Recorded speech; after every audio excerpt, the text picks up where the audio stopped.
Flannery on. We need to see his Smiling. beautiful mug.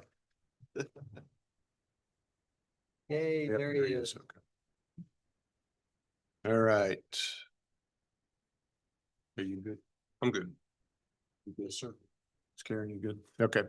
The time is 7 PM and I call this regularly scheduled meeting of the Red Oak City Council to order. Let it be known that we have a quorum with all council members in attendance. However, Councilman Flannery is zooming in from an undisclosed location. We are here to conduct business for the city, and all notices have been posted in accordance to Texas Government Code Section 551. And we're so excited to have a packed house.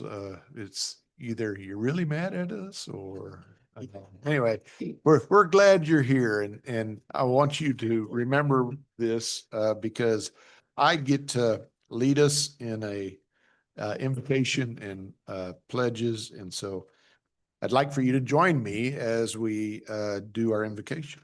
So.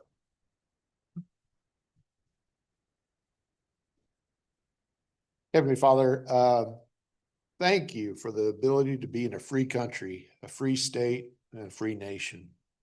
And please let everybody have peaceful discussions, working together to find a true cause that benefits everybody involved.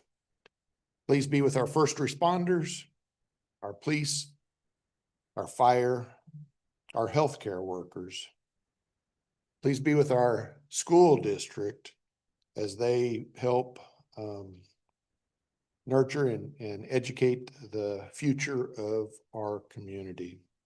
Please be with all our staff as they've worked hard and diligent in trying to bring proper things to us to be able to deliberate.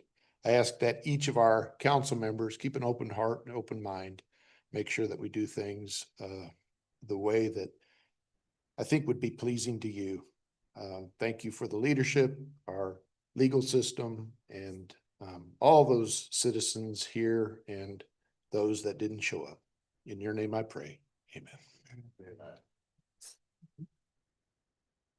I pledge allegiance to the flag of the United States of America and to the republic for which it stands, one nation under God, indivisible, with liberty and justice for all. Honor the Texas flag. I pledge allegiance to thee, Texas, one state under God, one and indivisible.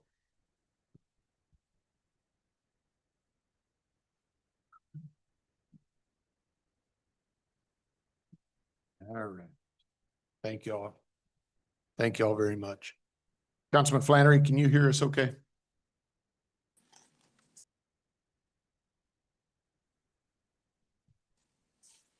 We can't hear Mr. Flannery.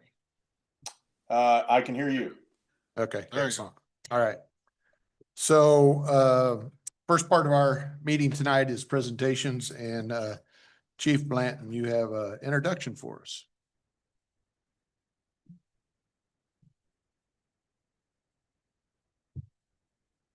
Thank you, Mayor, Council, and guests. I'd just like to introduce our new fire inspector investigator, Matt Scotch. Mr. Scotch joins us from the Rowlett Fire Department, where he served as a fire investigator and inspector. Mr. Scotch began his role with the city of Red Oak on January 26th. Mr. Scotch has over 26 years in the fire service, with over 9 of those years in fire prevention, fire investigations, plan review, life safety codes, and emergency response planning. Mr. Scotch holds the certifications as an advanced peace officer, master firefighter, master arson investigator, master fire investigator, fire officer 2, master fire inspector, plans examiner, driver operator, and instructor 2. In addition, he holds the International Association of Arson Investigators Certified Fire Investigator credentialing. This credentialing is accredited by the Forensic Specialist Accreditation Board that requires applicants to have specific training, professional experience, which includes a certain minimum number of fire scene investigations, focusing on fire science, scene documentation, evidence collection, and legal procedures. He also has an associate's degree in fire protection technology. Mr. Scotch is married and has 2 daughters, ages 15 and 18. Excellent. So Welcome. Glad to have you. We hope you are not busy. Yeah, welcome. All right.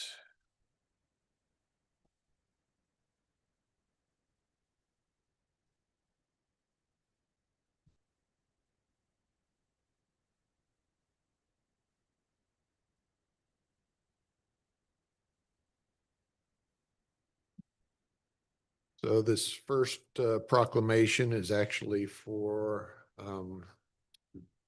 the February is Love Your Library Month. So Ms. Fuller is our, I'm not even sure exactly what your true description is.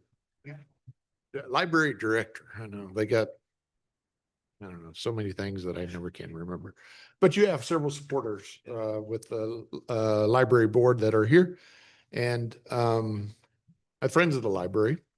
And so the important part of the Red Oak Public Library serves the residents of the city of Red Oak and other cities around us, providing free access to information, technology, educational resources, and probably the most important thing is lifelong learning opportunities.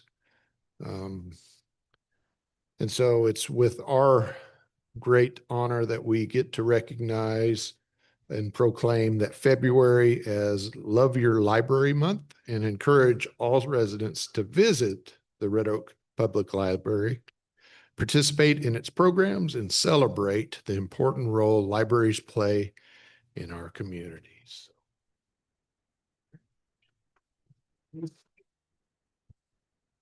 You understand? As you know, I don't like to speak in front of people. So, but anyway, if you haven't been to this library, it's just fabulous how much it's grown, how much space we have. Being an old, yes, exactly. The maker space, the community partners that made some donations to make it even better and continue to make that. And so I just think it's a great thing for all our citizens. So thank you all for heading that. Thank you for the support that you give the library. And we're glad you're here. So Thank you. you bet.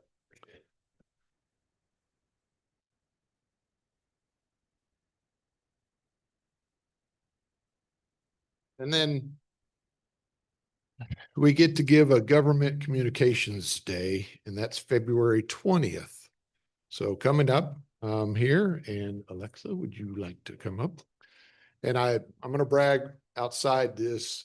She just completed our State of the City address, and her and her team and the people that they hire work through great many hours of video filming to put it together. And if you haven't had an opportunity to see that, it's on YouTube and our website or no?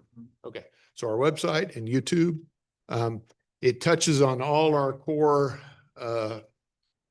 departments, gives you an updated about what's been going on within the city for the past year and what we are looking forward to the future. And with your leadership, I'd just like to say thank you because they get recognized at the state level for all these public Facebook and YouTube and X and all this other stuff that they do that I don't know. And then also that video. So they get awards for that and you do a wonderful job.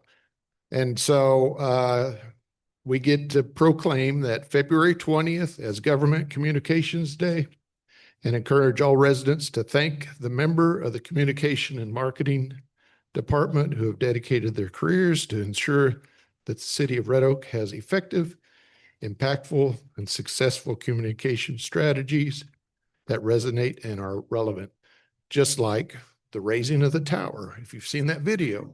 Anyway, that's kind of cool. If you haven't ever figured that out, how they do that, that's just wonderful. So anyway, congratulations. Thank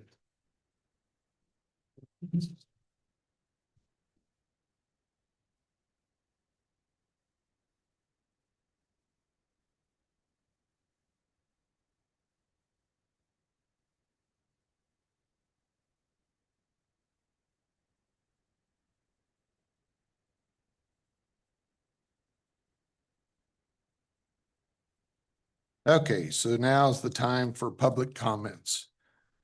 We invite any citizen to make comments in front of public to us officials and to other citizens. We ask that if you have or have not, please fill out one of these request forms. We'll still accept it.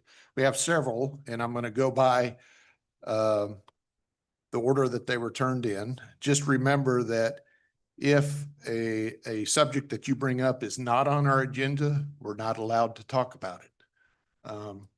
And some of these we actually have, they are agenda items, so you can talk at this open one, or you can talk. Those are public hearings. Yes, they are. public. Yeah, so, or you can talk at the public hearing that is specific for that item, whichever one you want to do. I ask that you do one or the other, but if you feel like you need to do both, I guess we have to allow that. So, please just don't rehash the same thing, I guess is what I'd say. So the first one that was submitted was from Amber Jones. You want to? Okay. What number is that? The agenda items, I want to say 8 and 9. Number 10. Okay, number 10. We'll make sure that we get you up. Laura Edwards. Okay, at 10. 10. Okay. Michael Richardson. For number 10. Okay. Belinda Ferguson. Okay. Mr. Moses. What's called number 10? No.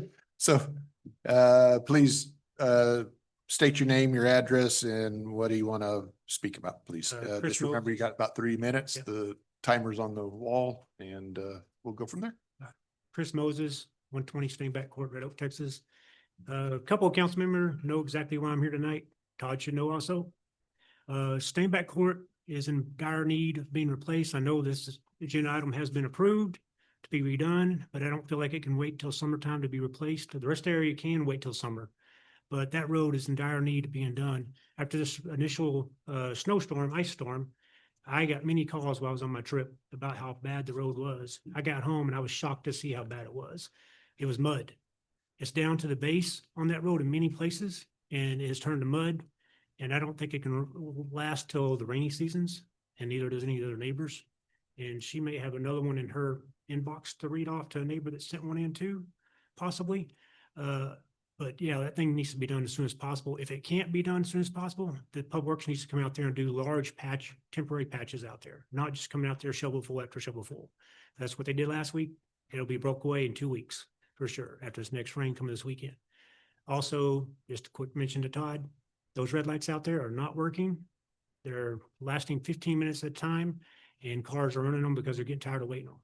I had 2 cars come at me today when my light was green on the temporary construction lights, if you know what I'm talking about. Okay. So, thank you, council. Thank you, Mr. Moses. Karen, is there anything else that's submitted in emails? Okay. Yeah, so she hadn't received anything, so you think it pertains to that same, okay. Maybe they're delayed in getting it in. Was there anybody else that wanted to speak in public forum?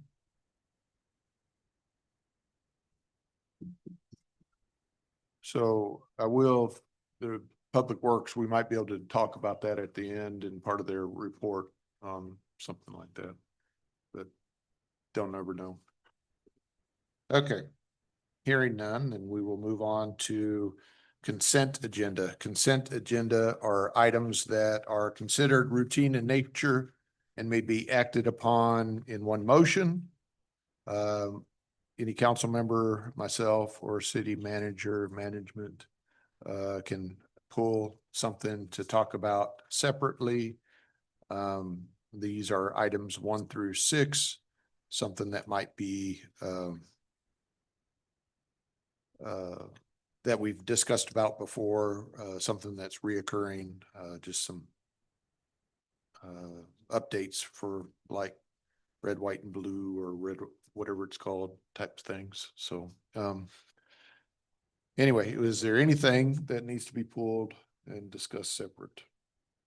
Okay, entertain a motion to approve items number 1 through 6. So moved. Okay, so we'll say Lightfoot. And Miller. And those in favor? Franklin, I. Miller, aye. Flannery, I. Lightfoot, aye. Smith, I. Okay, that's still 5-0. Yes, sir. Okay, 5-0. So even though he's not in person, he can still vote, since Since we can see him. we can see him, so 5-0.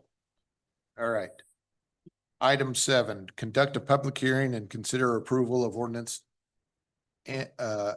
approving a zoning change from PD Plan Development 66 Revised 6 PD 66 R6 to PD Plan Development 66 Revised 7 PD 66 R7, generally to allow for development of a data center complex and ancillary structures to modified development standards and zoning regulations located at the northwest corner of East Ovilla Road and State Highway 342, property identified numbers 309734, 309735, 39737, and 191222.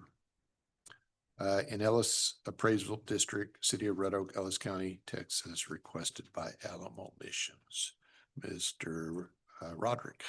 Yes, thank you, Mayor. Good afternoon, council. Yeah, so this one is really, it's just an addition to an already existing PD.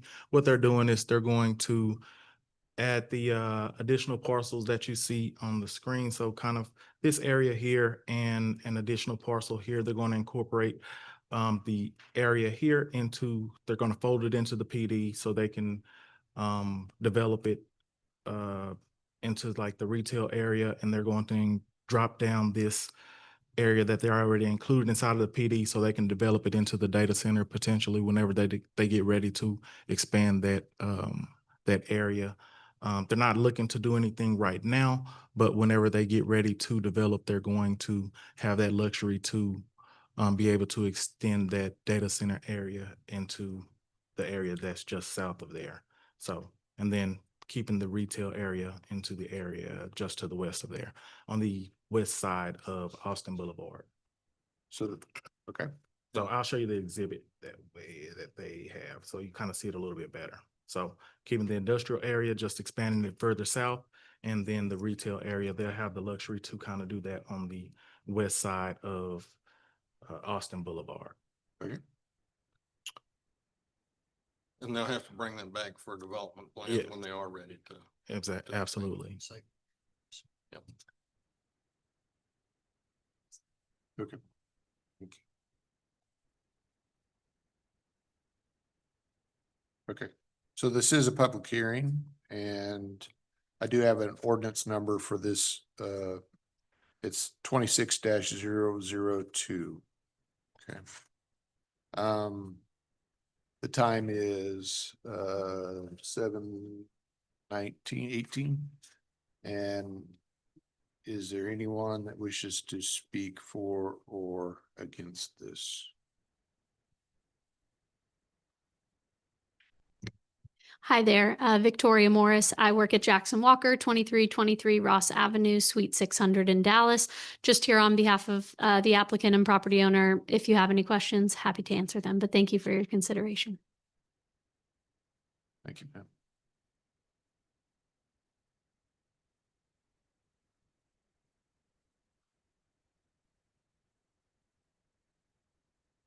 Yeah, waiting on 1 minute.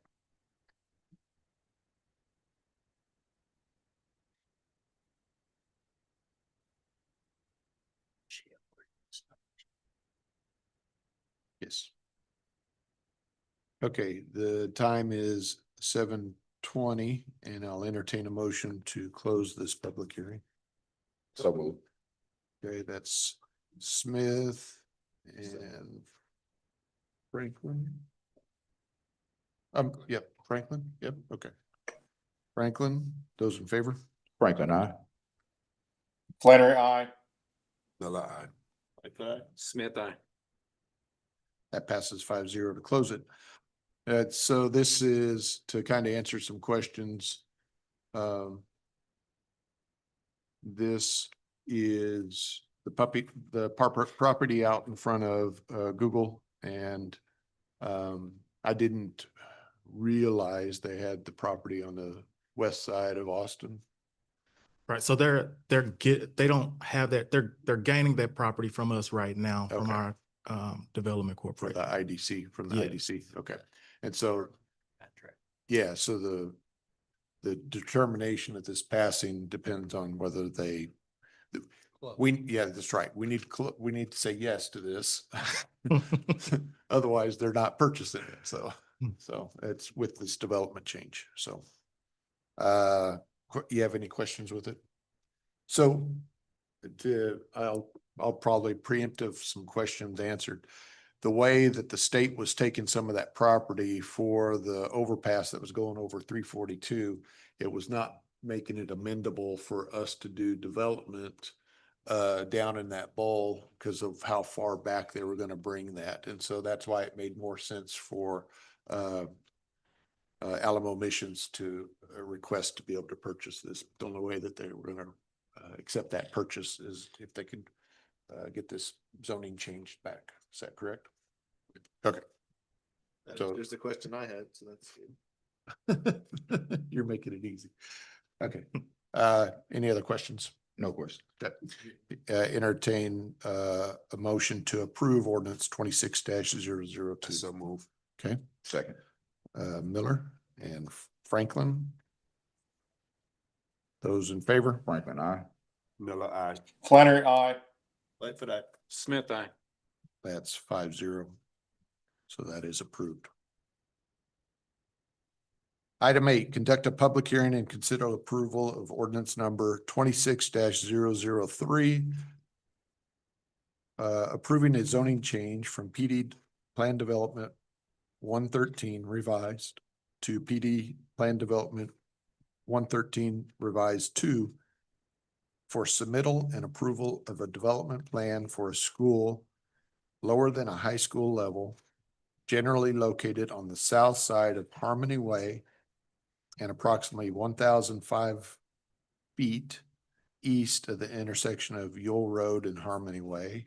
Property identification number 277639 Ellis Appraisal District, City of Red Oak, Ellis County, Texas.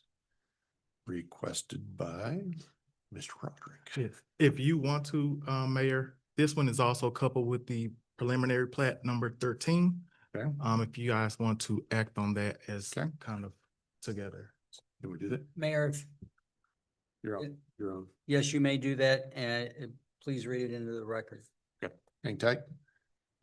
Consider approving the preliminary plat for Harmony Elementary Addition, a commercial development on approximately 15.55 acres of land generally located on the south side of Harmony Way and approximately 1,005 feet east of the intersection of Yule Road and Harmony Way. And I don't need to include the rest of that, correct? Right. Okay. All right, Roderick, give us the background, please. All right. So just as you mentioned, this one is going to be for an elementary school that's right there along Harmony Way. I'll kind of pull up the aerial so you can see where this one is located. So it's on the west side of town, just east of Yule Road. So almost going out of our city limits, north of Ovilla, of course. So we're right here at this tract of land that's here. Of course, on the south side of Harmony Road.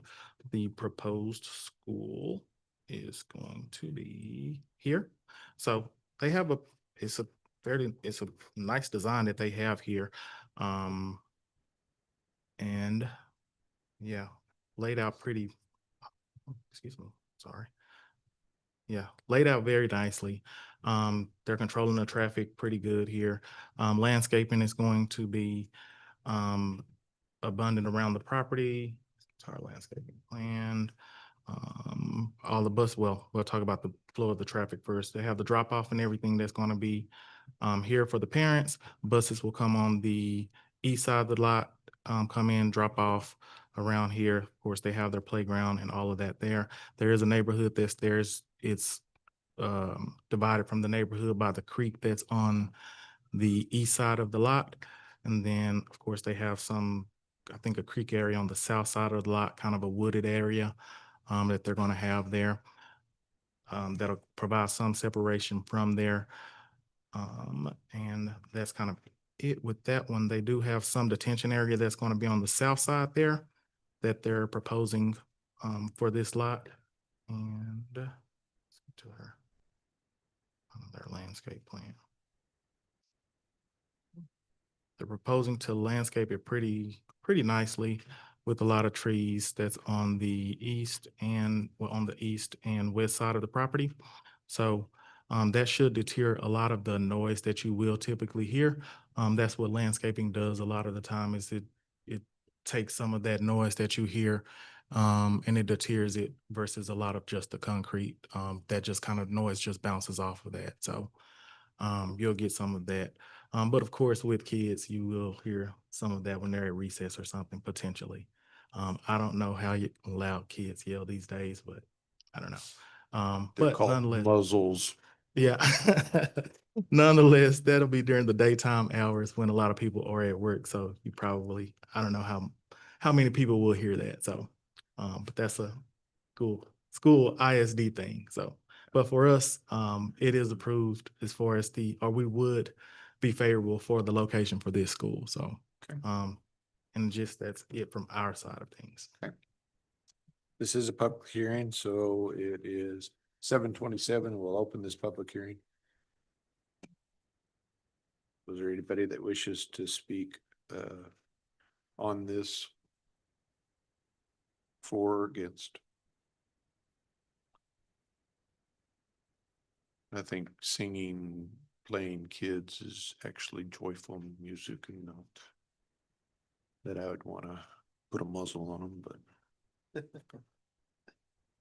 We were pretty sure you were joking. Oh, okay, thank you.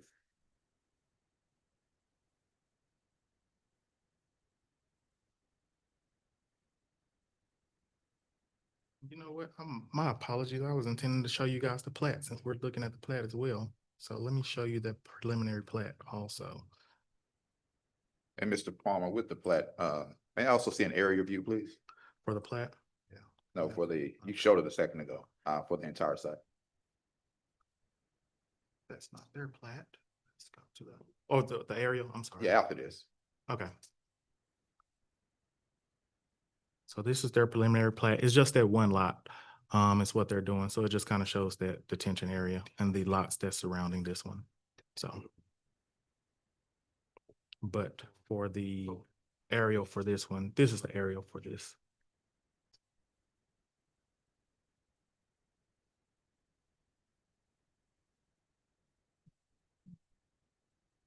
Thank you, sir. No problem.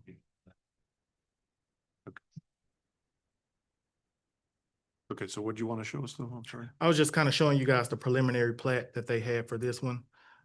Since we are taking the plat as well, I just noticed that I didn't actually show the plat. So we mentioned about taking the plat as well and Okay. voting on the plat. And I just kind of spoke about the school and their zoning plan versus speaking on the plat as well. Whereas the one lot that's on their preliminary plat, in which they'll have to come back with a final plat, of course, afterwards to solidify this. You guys won't see the final plat, but preliminary plat is, of course. And history on this also, for some of you who don't know, this property was acquired by the school as part of the three-way deal when we were actually getting this property here that we're in now. They were able to acquire that between IDC, the developer, Mr. Zeta, and the school district. So it was kind of a three-way deal. So that is what that's been intended for for some time.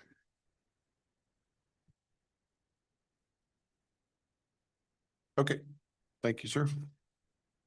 So the time is 7:30 and I'll entertain a motion to close this public hearing. So move. Second. There's Miller and Smith. And vote for closing. Franklin, I. Miller, I. Flannery, aye. Lightfoot, I. Smith, I. That's 5-0. Council, is there any questions on either of those? I have a question. Have the surrounding homeowners being notified and have any questions or concerns being given to us from a city standpoint? I'm sorry, can you repeat that? Have the Property owner Property owner. notices went out. Oh, yes, absolutely. So we notify everyone within 200 feet of the proposed property whenever we do any type of zoning changes. And did we get any letters back on this one? We didn't get any letters back on this one. We had one inquiry, in which we just kind of explained about what was going there. The inquiry was about if they were going to install any type of screening there, for that lot. Thank you. No problem. So is there any screening? For that? Yeah. No, they're not proposing any type of screening devices. It's just the extra trees to kind of keep natural. screening. Right, yeah, it's natural screening. Like I mentioned, there's a creek that goes right there on the east side of that lot.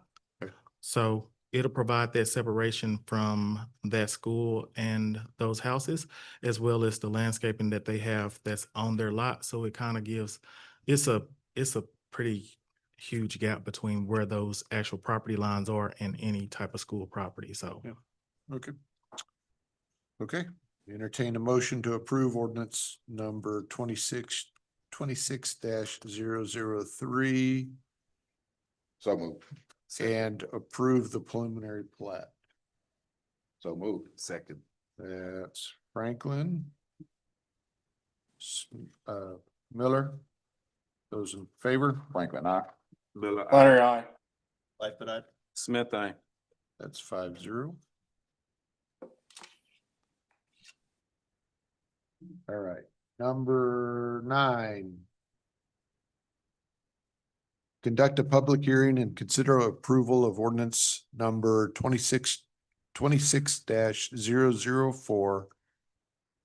Approving a zoning change from PD 144 to PD 144R for construction improvements to a public stadium, Billy Goodloe Stadium, on the property addressed as 154 Louise Ritter Boulevard, located on the southeast corner of Shawnee Road and Louise Ritter Boulevard, property identification number 283942 in Ellis Appraisal District, City of Red Oak, Ellis County, Texas, case ZC 25-32. Roderick. Yes, sir. Thank you again, Mayor and Council. So yes, this one is for the high school stadium, the Billy Goodloe Stadium. That is, this one, they're doing a refresh at this stadium, in which actually, sure I'm at the right one. Pull up the correct exhibit. Jumping on the wrong one. Right here. Okay. Yeah. So this one, they're doing a refresh at this stadium. Is what I'm calling a refresh. So they're adding a new field house. They're adding stadium bleachers for the visitor and the home side, as well as a new press box and new scoreboard. They're adding a lot of additional parking spaces, as well as they're going to be adding landscaping, which the landscaping was requested by our P and Z members as well around the actual parking lot. Also, they're going to be adding onto the track and then adding track items as well. So they're adding the long jump pits and the what is the javelin things and all that kind of stuff. I don't think high school is in javelin. Yeah. They're gonna. Whatever but- they're doing on that. Yeah, All the that- necessary. Those, yeah, so, they're gonna be adding to all of the additional facilities at the, actual Red Oak Stadium. So, but it's much needed from the ISD's perspective or what we've been, what has been indicated. So, I absolutely agree. I think I've been to the stadium once and I would agree that it's much needed, items that's for the stadium. So, as far as the zoning side of things, they are requesting some modifications to the proposed parking. So versus our requirement of one parking space for every 3 seats, they are requesting to modify that to one parking space for every 4.5 seats. And so they're modifying that in their plan development regulations. So they already have a plan development. They're just modifying that just a little bit and changing that up. And so the stadium is going to seat 9,000 persons is what they're proposing. And they will have 2,000 parking spaces that's on site. They do have some areas that they are calling future parking spaces, in which that would have to go back through the citizens would have to vote on that, of course, on their side, to actually construct those parking spaces. So they do have that inside of their plans, regulating those, but it will go back before an actual vote before they're able to construct those. And that's So- the stuff along the Louis Rader. Is that correct? Right, so they kind of have those up there and then they have a section that's below, but they are constructing actual parking spaces with this proposed development, so. But other than that, the proposal is actually, looks pretty nice. And they're actually with the press box, they're actually requesting to go up in height as well. As with what you would expect with, if they're adding more bleachers, then you would have to go up in height with that. So, Okay, and we'll kind of show you, get to those elevations so you can see what that would look like.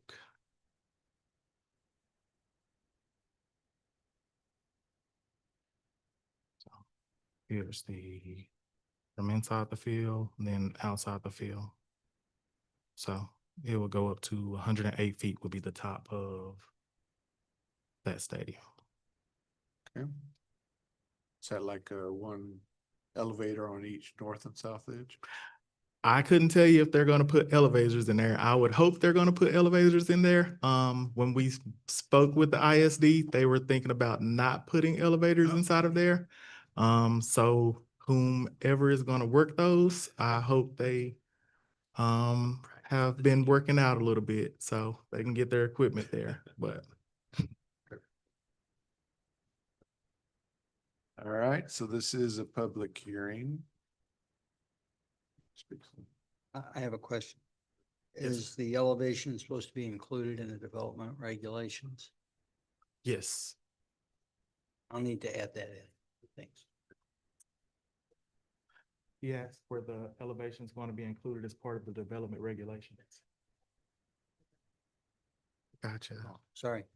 We'll They can't turn it hear up you. A little bit for you. Sorry about that. We'll repeat everything that we're kind of talking about here in just a second. Okay, so this is a public hearing. The time is 7:39 and we'll open it. Was there anyone that needs to speak on this item?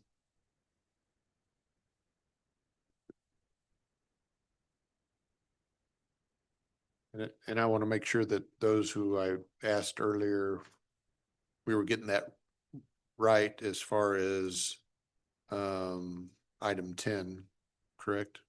Okay, I just want to make sure. I don't want to miss over. Sure, you bet. Stand up, state your name and address. 205 Lisa Way. Okay, I don't know a lot of the history of Goodloe Stadium, so how many constituents could sit there Right now? currently? 6,000. So it's going to 9,000. part of the issue, and this was passed by a bond, if I may speak for the city, if that's okay. Right. They got approval to, School district. the district got a bond passed to be able to expand it Yeah. because right now it is they can't do track meets at all because it's 7 lanes and the 8th lane hits I-beams that are sticking out. Would that be a fair statement? Okay. And so and it's not as ADA compliant. That's the term I was looking for. I thought it was, but it seemed like you didn't address the ADA So- compliant. Okay, and I'll answer that here just a second. So if you look at that little black square at the north end, right above the red oak, that you can see the red oak. up Uh-huh. there, that's the little bitty bathroom thing that is there, and that you can't even get, like, Mr. Moses couldn't get his little scooter in there Right. at all. And so that's getting demolished, and all that bathroom and concession stands are gonna be on the south side. So that bond package encompassed widening the track to make it compliant where they can do UIL competitions, Correct. to meet the ADA standards that needed to be done. Just an upgrade, because if you rode the elevator up, you had a good chance of getting stuck. So there is currently an elevator there. Well, it's a couple squirrels that kind of pull you up. And so Dumbwaiter. yeah, there's a dumbwaiter, but anyway, it's not good. So and I'm sure I do. You don't have to time me. I can talk all I want. So 56 seconds. Anyway, the point is that they were not going to be able to hold any of their UIL competitions there unless they got this upgraded. Okay, so they went out, they came with this wonderful package.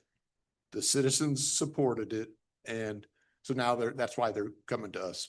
Right. Do we know how long it's going to be before that will transpire? Soon, 2 years. So next year they're scheduled to play at away games, correct? Yes. Okay. Okay, You can stay here with me. That's perfect. We'll share time. Yeah. We'll share time.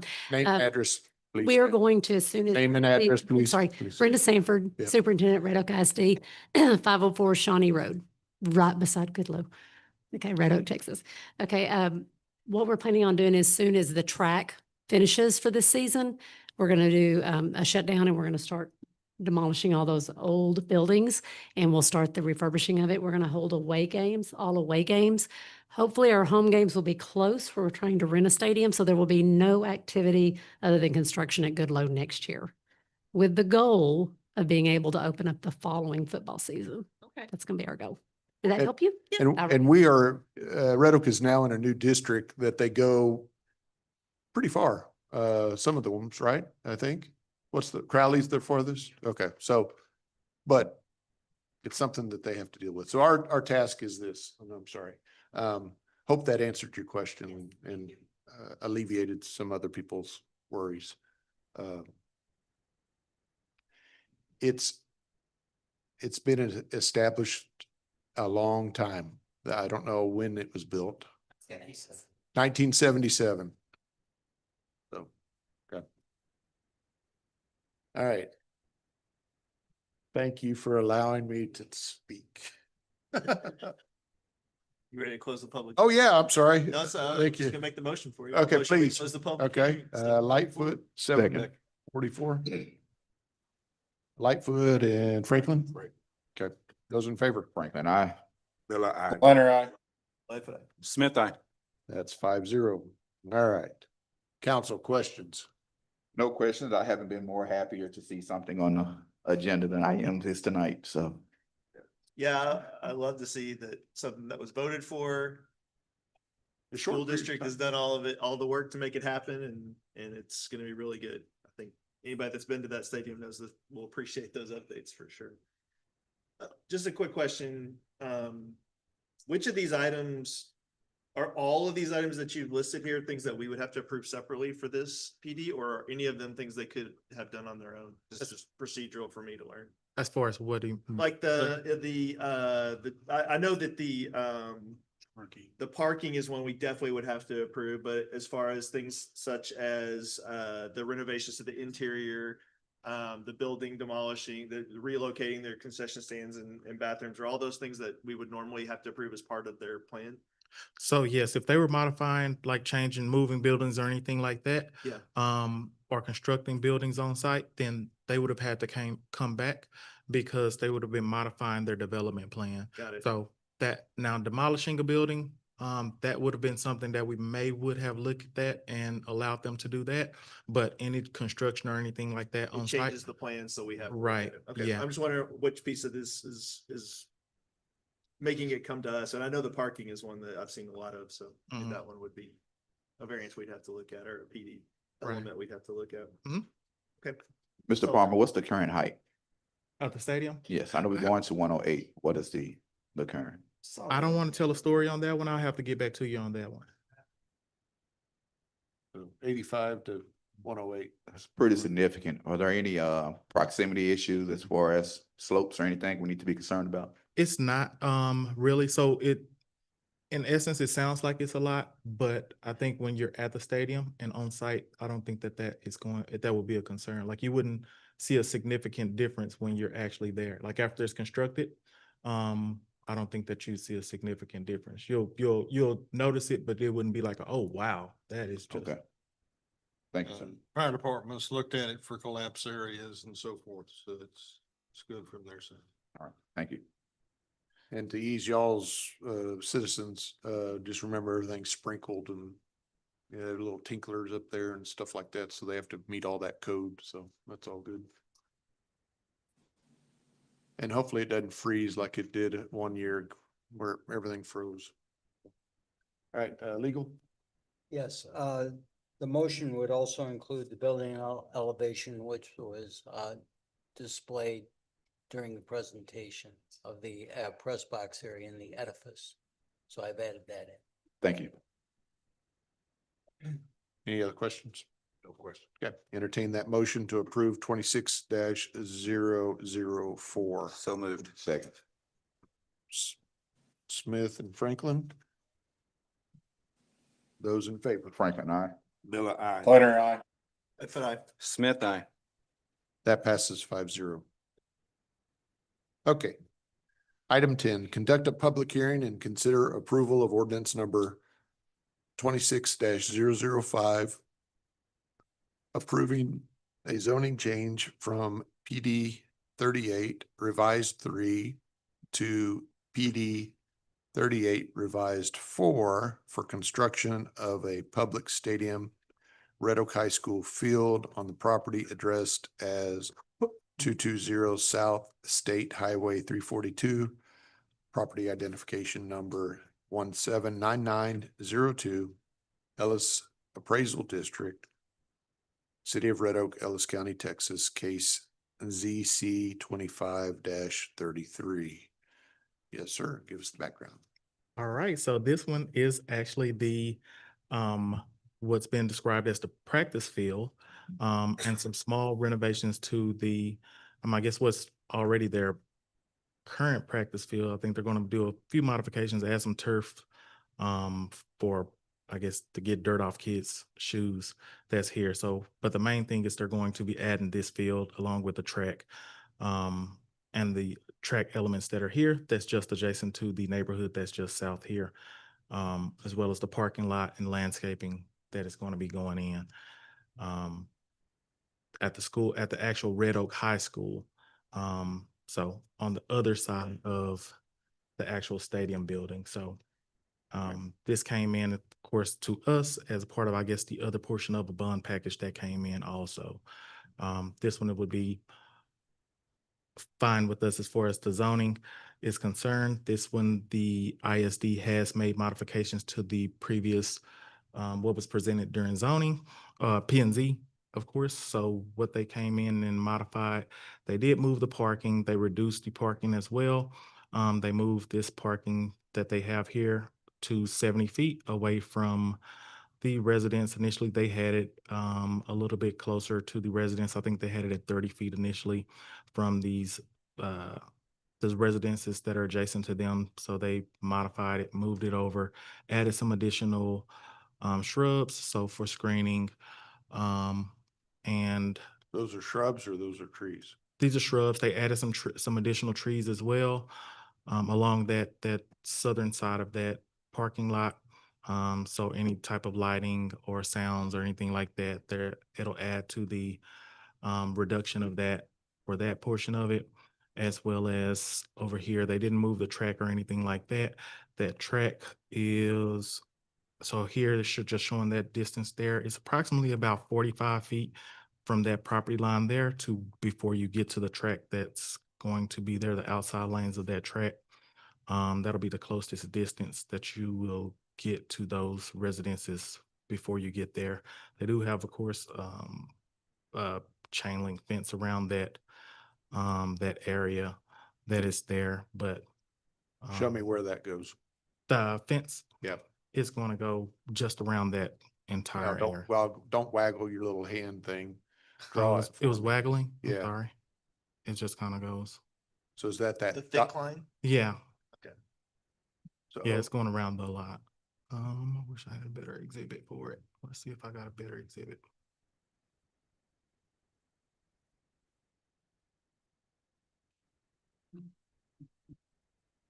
so it's the big black line, right, but next to the property line.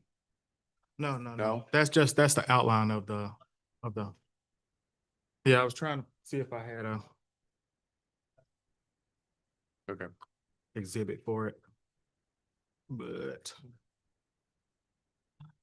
I do have so for the elevations, we do have those. The highest elevation that we have for this one that's going to be on site is going to be 24 feet. That's the top of the bleachers that we have here. This one doesn't have a double-sided bleacher on site. It just has a single side for the bleachers. So the amount of visitors on site is greatly reduced. It's not going to be a lot of people that's on this site at all. If there are people that are here, it would be, if they have any type of events here, it'll be minor events on site. So, and that's really it for this one. So is that that we have. lighted? This one? Yes, it will be lights on this site. Is there a lighting plan? I'm slightly concerned, considering the single family homes that's south of the development. Mhm. Getting that close, especially with the track, the parking, I'm interested to see a lighting plan. Gotcha. I'll let the ISDs discuss about their Okay. lighting plan. Thank you. All right, thanks for the background.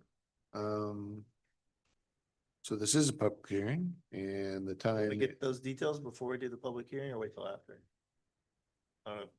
Councilman Franklin had a preference. I don't have a preference. I'm here all night. happy Fair birthday, enough, by the yeah. way. Thank you. Fair enough. Okay, ready? I prepped y'all to sing, so. Please don't. Okay. I'm going to jump up first because So maybe I let me can. open it Okay, first. sorry. So you're, hang tight just a second, or is this, you want to do it and then open the public hearing? Sorry. Just Okay. open it. 7:53, we'll open the public hearing. Please go ahead, Ms. Sanford. Yeah. Brenda Sanford, Superintendent Red Oak ISD, 504 Shawnee Road, Red Oak, Texas. I want to jump up first because I might be able to answer some things that are going to be asked, but I would welcome y'all to call me back up if you have anything you want me to talk about. We did talk about going an extra 50 feet away from what our original plan was, giving it a 70-foot buffer away from that residential area. Triple row of trees instead of a single row of trees. So we're feeling like that will help as far as the sound and things like that is concerned. I know there was some concerns about band marching. I want everyone to realize the marching area is on the other side. We have an actual marching pad where the band practices. So this is not going to be like their practice field. Currently about 2 times a year, they go to Goodloe and practice on the turf, but they actually practice on their pad because they have markings on that. So it's not going to be used as a constant marching pad for the band. Same thing for playing their instruments. That's on the other side of the current high school. They already do that every morning. It's not going to be on these practice fields. Also, the reason we have a track proposed on this is because currently we bus our students across. We talked about that during the bond. We have to bus them over to Goodloe, so this allows them an opportunity to walk across from the high school in order to do it. I know there was concern about parking events, so I wanted everybody to know that we're doing gated parking lot. It's not going to be opened every day for student parking. That's going to be for when we actually have maybe a soccer game or we have a track meet or something like that. Then we'll open the gates, and then that's when the parking lot will be accessed. It will not be like a student parking. It's going to be for the visitors, for people who are coming to watch, not student athletes. Ornamental fencing around the venue. It's not the perimeter of the property. I don't know if a lot of people realize, but behind TSTC, that's not Red Oak ISD property. That's TSTC property. So we can't fence the property that doesn't belong to us. And again, it's not perimeter fencing, it's around the actual track is where we're doing the ornamental fencing on that. There is a head screen from the parking lot. There's a lot of different things that we are doing in order to try to make that better for the residents. Again, soccer events, track events, we're not going to be holding like varsity football events and things like that there. So I know that was a concern as well. I'm trying to think if there's anything else. As far as the actual visitors and things to it, it will be minimal. I don't know if you've been to our soccer games, but we don't have that many people come. We are 6A now, if y'all didn't know that. So we are 6A now, so we could grow a little, but soccer games are not that well attended, so it will be minimal as far as that is concerned. Lighting on the parking spaces. I don't know if you've been out to Shaw Middle School. That was an issue that we dealt with. A lot of people were concerned about that at Ovilla as well. And we use the down lighting that has the cutoff lighting, so it doesn't impede on the neighbor's property. It is the down LED lighting that's the cutoff lighting. That was a lot, but I thought that might answer some questions that came up on P&Z, and y'all are welcome to call me back up. And thank y'all for allowing me an opportunity to talk.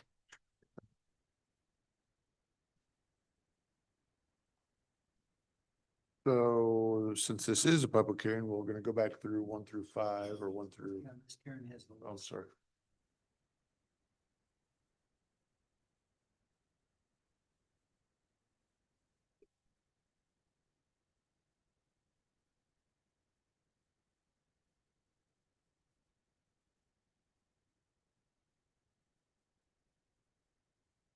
Ms. Jones, wanna come speak, please?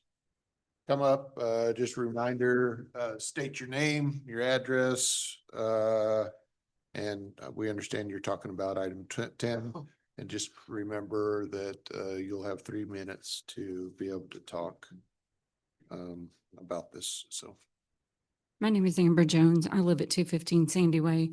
Ms. Sanford actually answered a few of my questions. No offense, I don't like your answers, but you answered my questions. I don't like the screening. I wish that we could get a better screening situation, because basically this is in my neighbor's backyard and I'm 3 houses from all of this. And then they are proposing, which is not on the agenda, and I know you can't answer me, but they are proposing to take in a green space by TSTC and put a parking lot in, which is going to be in my backyard. So I'm going to have that and the stadium and all the crap going on across the road. So it's a lot.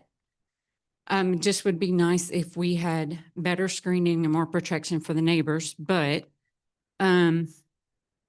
what's the time frame for this project and when are they going to start this? Because they answered my Goodloe timeframe project and I'm cool with that. But, I want to know when they're going to start this. And also, I never really got an answer. Well, I did get an answer. I was told that a TIA was not required, that it had to be requested. And I'm kind of wondering why we didn't do one with all of these different projects that are about to start going on, even though 2377 is not a city road, and I get that. But there should be a plan in place, because it's already a nightmare to get out of our neighborhood, and it's going to be even worse when all of this is going on. I'm sorry, I didn't mean to interrupt you. I didn't know. You're what fine. TIA was. but- I know I only have so much time, so I was trying to be brief, and Sure. that's what I needed. So Sure. Thank you, Ms. Jones. And the good thing is we can actually get some of those answers tonight. So since it's on the agenda, so don't get frustrated. We will make sure that we try to answer all those. And anyone else that kind of comes up, it's our job to inquire and make sure that we get those answers, and we're not going to cut anybody off, out of this because this is where it either happens tonight or it doesn't happen tonight and they need to have an answer. So we're gonna stay here until we get it done, right? Right. Okay, all right. Ms. Jones, so make sure that if we don't answer, please hold your hand up, okay? Item 2, Ms. Edwards. I'm still Laura Edwards at 205 Lisa Way. I'm speaking to probably what Amber talked about as well, but our concern after talking with neighbors is just a lot of the safety issues. A chain link fence just doesn't seem as safe. We've had a lot of issues with our neighborhood and brick walls in our neighborhood, different places. And, oh no, it's the city. Oh no, it's the neighbors. We don't have an HOA. So I'm not proposing that we do any kind of brick wall, but I'm wondering, and I know it would be expensive, but I wonder if it would be safer to have some kind of concrete slab wall like you see down in the highways. Okay. And I took a picture, but I couldn't make copies. You can So pop by and just show us. like if you're driving up 35 and what's that? You're saying a concrete wall rather than a brick wall? Yes.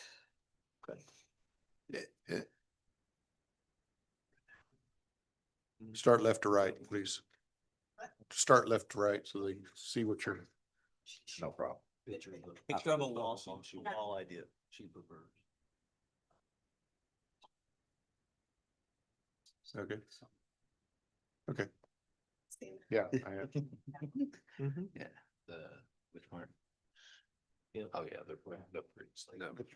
Not exactly brick, but I get what you're saying. Yeah. Yeah. Yeah. It's. Mr. Flannery, it looks like a brick wall. I mean, it looks like a concrete wall. Okay. But it looks like one of the precast concrete walls. Uh, Yeah, Yeah. okay. All right. I'm sorry. Go So ahead. anyway, that was just my suggestion or concern, and we just have a concern for safety in our neighborhood. Okay. And would like to feel that it would be more addressed with some safer kind of wall, I guess. Okay. So that's all. Thank you, Thank ma'am. Mr. Richardson.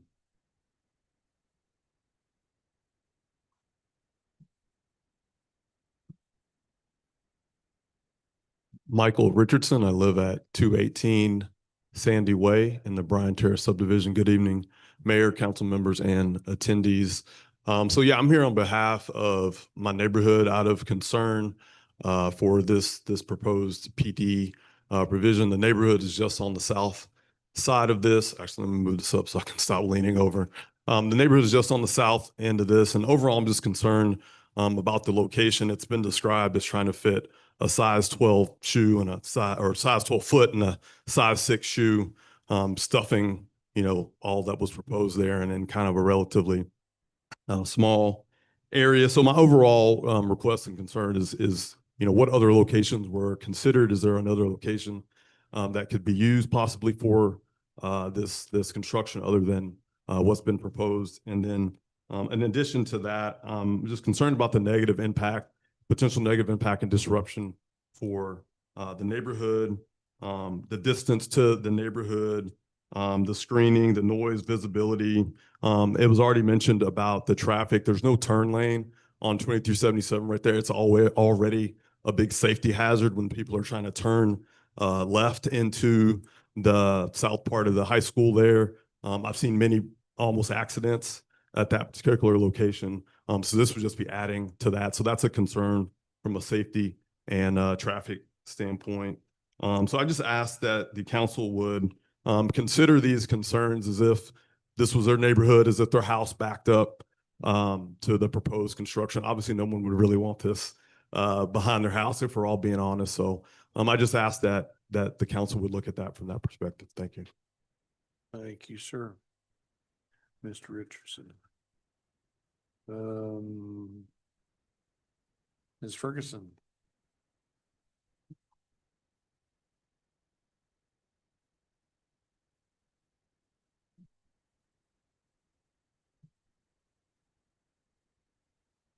Hello, Belinda Ferguson, 227 Sandy Way. So if you look at the proposal, I think I'm house number 7, backing up to, Roderick, can you pull that up so we can see all this while they're talking?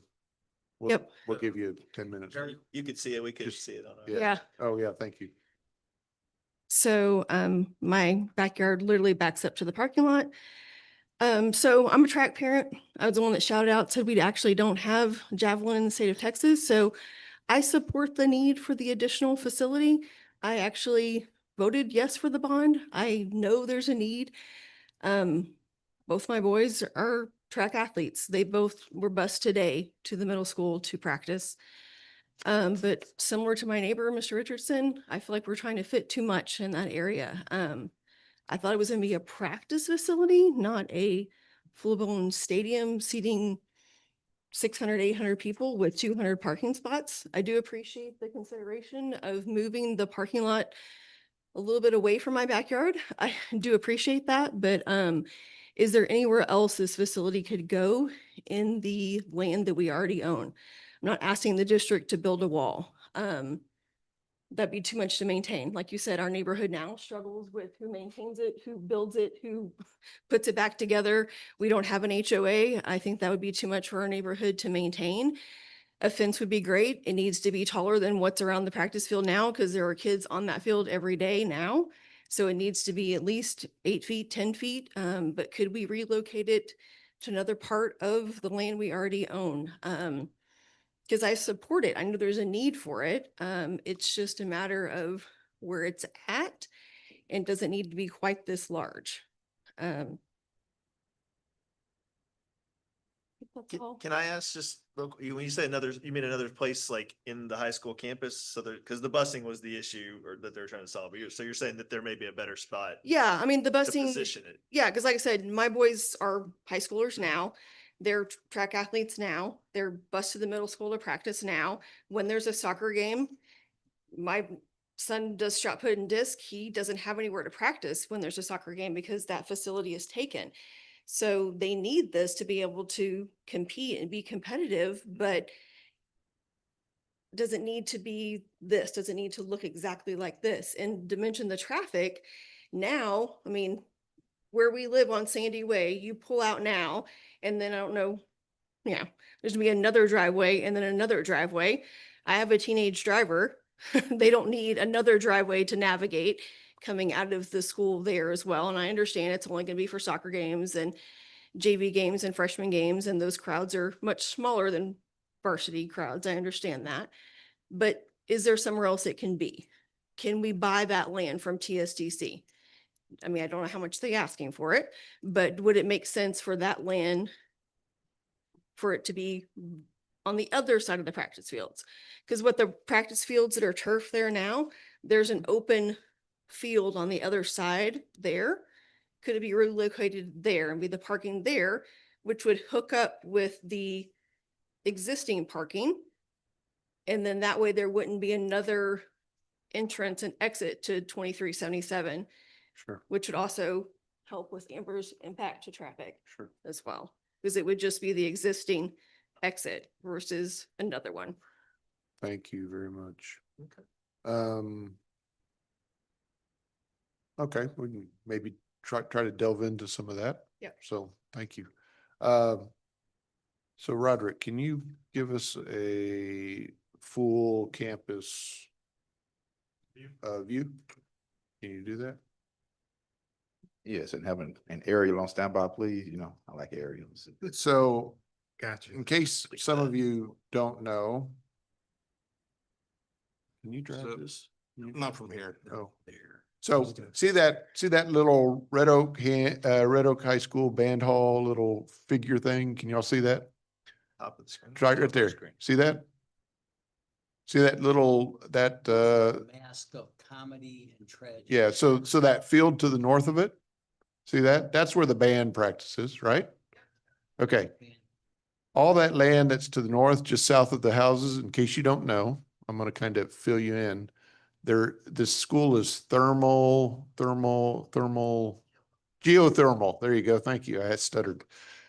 So that's where all the cores go down to help with the efficient heating and cooling of the high school. So it has how many? 70? Hundreds of them. So they can't build anything up on the north side for that.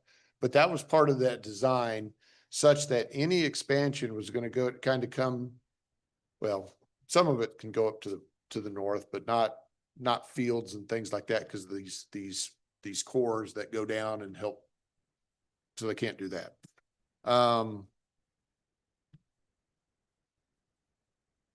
I assume the piece of property that you were referring to is where the Texas state thing, is that where you were? Probably to the left of where that arrow is. Keep going to the left, keep going to the right there. What is there right now? Is there something? So that's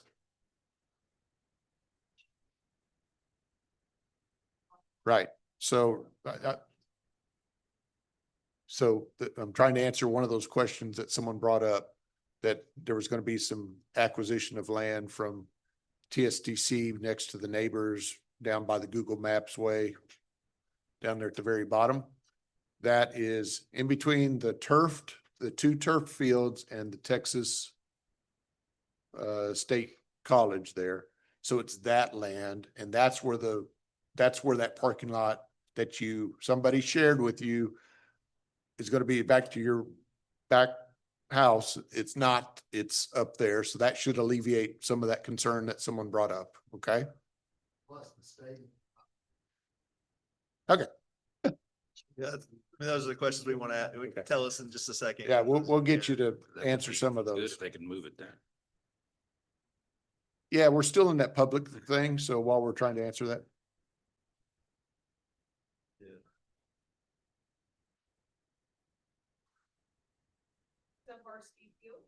Where the arrow is now, that is for future high school.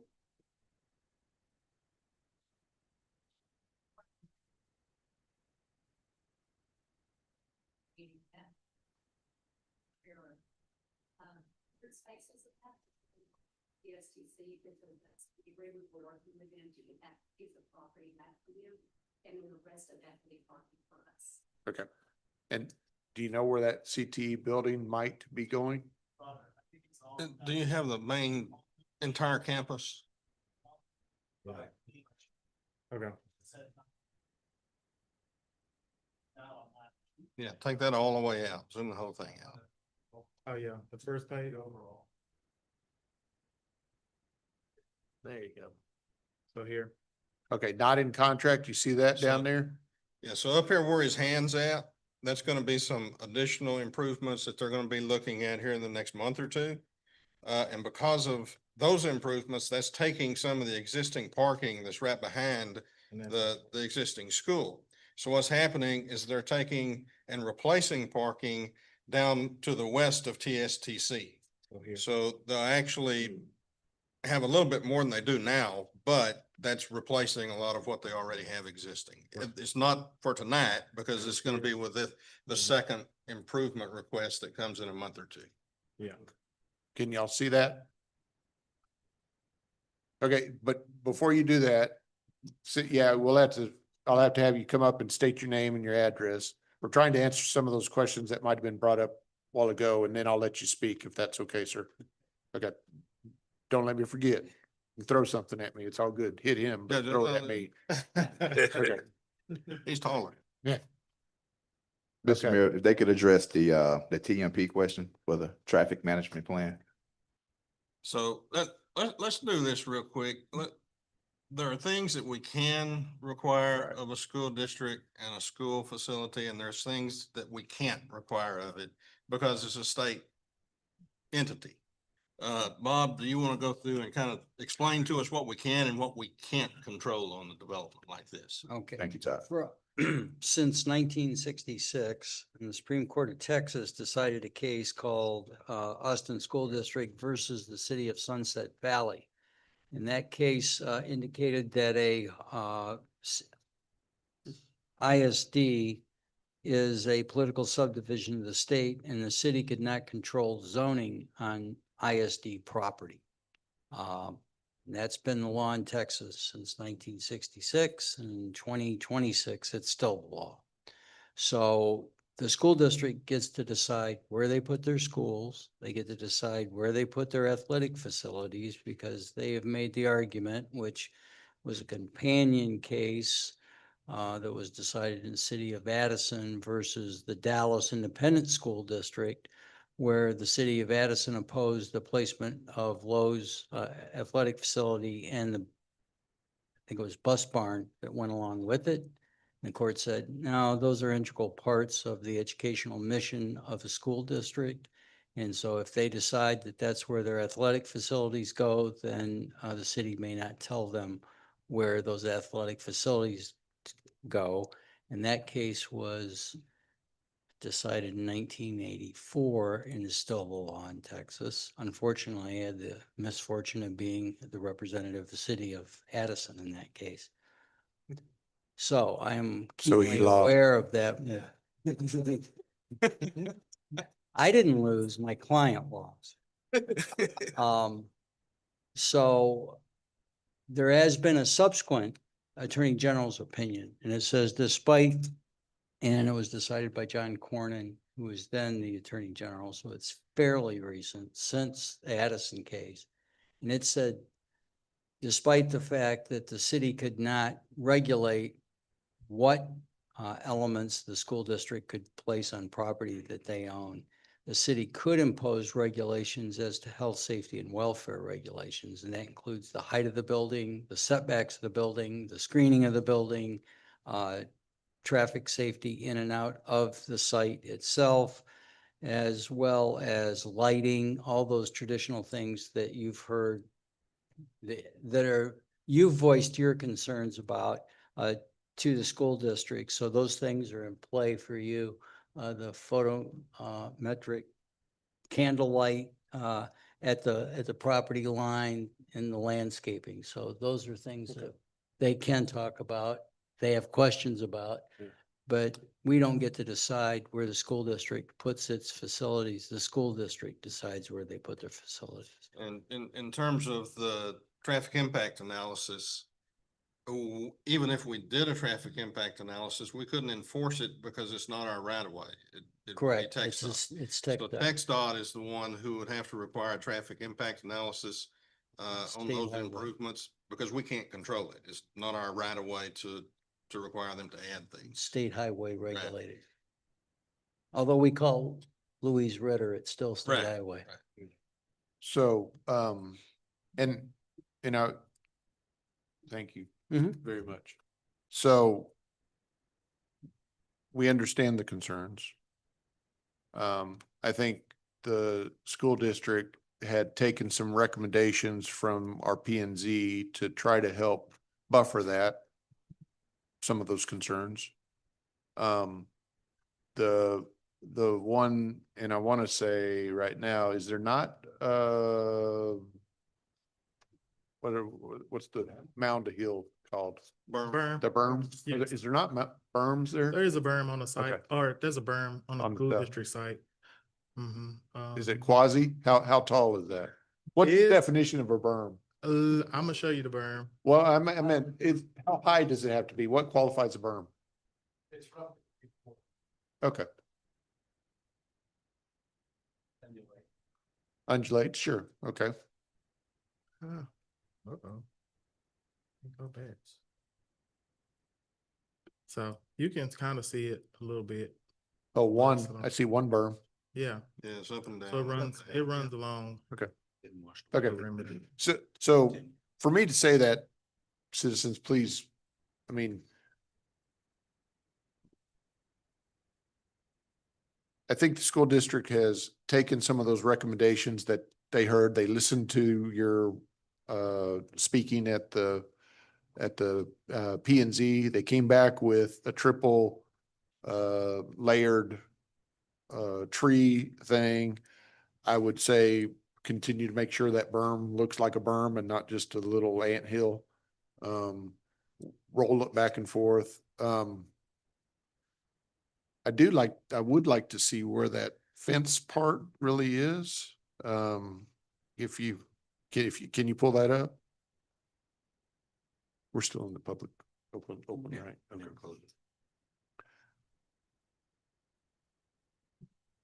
Hi, Robert Hellman, Glen Engineering, 105 Decker Court, Irving, Texas, Senior Project Manager, Civil Consultant. Okay. Actually, well, it's a little on the detailed site plan, but the whole intent of our screening in that is really containment of the student athletes inside the stadium. So the fencing that we're proposing only runs around the perimeter of the track and contains everyone within the track. We have an opening on the north so that the students coming from the high school will be able to come into the area. The teachers will be able to monitor them, and then they'll leave back through the north. During a event, either soccer or track, we have a small ticket booth that's down there with gates to that also, once they've entered the stadium or the little practice area, they will be contained within the fencing.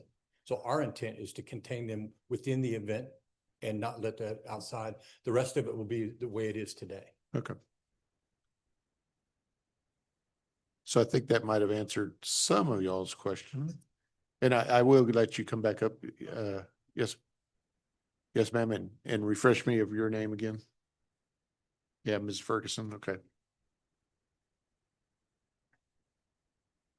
Yeah, we'll let the engineer talk about that. Still Robert Hellman. No. We're going to follow your lighting ordinance, so we'll have zero trespass at the property line. Again, they've eloquently talked about our LED lighting. The good news with LED lighting is it's almost night and day when you're able to shut it off. But now that we've slid the parking lot over, it's going to be really easy to achieve the zero trespass at the property line. Yeah. And the same thing with the stadium or the lighting for the field. Thank you, sir. Yes, Well, can we require a photometric plan on the building permit when that comes in to ensure that? Yes. Okay, so make sure, And do we have okay, all right. lights are And do you know the height of that? The heights of the light stanchion? poles?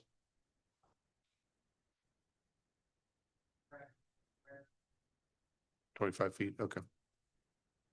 So, Well, they could just give us if they give us a lighting plan at the time of permitting with the lights, poles or stanchions and a photometric plan that complies with our ordinance. Okay.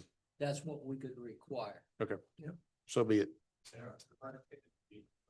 Okay, so, and I do appreciate, they heard the message about, it was scheduled at 20 feet to the property line. And so they moved it back 50 more feet, so now it's 70 feet as far as the parking lot? Is that what okay. So did you have to rework the detention pond to be able to? Okay, right up to it. Okay. So I think they heard your voice and really tried to be as conscientious about what they need, what they could do where they didn't have to. So I will praise them on that.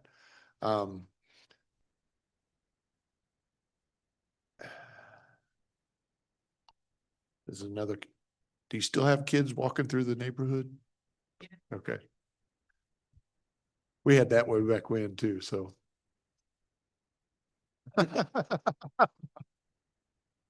Shame on you, Ms.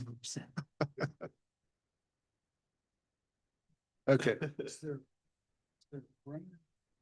No, No, just their backyard. The facility. That's what they're asking for, is a I think- proper fence. So. Sir, would you like to come up and please state your name and all the questions out there. I think we're getting Yeah. through all the questions, so let's get them all out there. say, you might need to spell that or please Right. fill one. My name is Sayed Ali. I'm on house number 10 on 221 Sandy. Okay, I have a couple of questions. I understand their intent is to keep it secure, but I live right behind that field.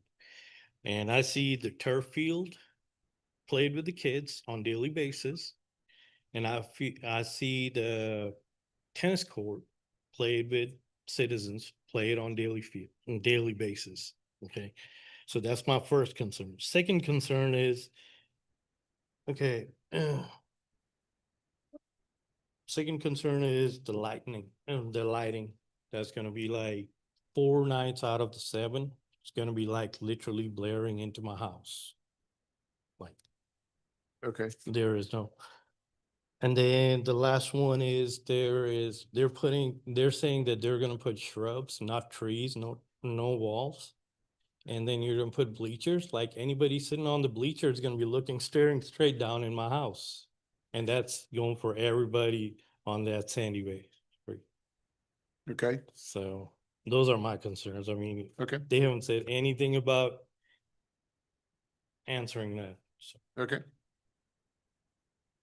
So, So, all right. so well, two things, they do have shrubs and trees. Mhm. So if you look at the parking lot, and I don't have the mouse, but going along the edge, right along the edge, there's shrubs, but the larger things out there, those are actually trees. So they have Okay. shrubs and But trees. if you're sitting up on the bleacher, you're looking at everybody on Yeah. that street. How tall are the bleachers? At their tallest point, the press box, to the top of the press box, 28 feet, to the top of the bleachers would be 18. okay. So do you have a sight line? We have only sight line looking at the field, not looking at the neighbor. The bleachers are literally facing the field. Right. They're not facing. You have to almost more than maybe you would this the house. So what are these trees that are gonna be in that area? Do we know types? Yeah, we have cedar elm. Cedar elm? They're a little faster growing, more hard. Yeah. We also, because they want to buy those, but Yeah. we went with the cedar elm, so they're a little harder to grow a little fast. Okay. So we addressed the lighting issue too, because what we're gonna put in there, it has to have where it can't cross the boundary, whatever you called it. I'm a bad parent myself, so Okay. so I understand that. Yeah, no trespass lights. So lights, I'm not sure you're gonna have to worry about. No, but I'm sure you're not gonna have to worry about. also just to put that in clear picture for like the Brum, like you guys were talking about, I have cross country running behind my house. If our blinds are open, I call them bobbleheads because whenever they're running, they can see directly inside my house. Oh, so Yeah, they're doing so- that. Okay.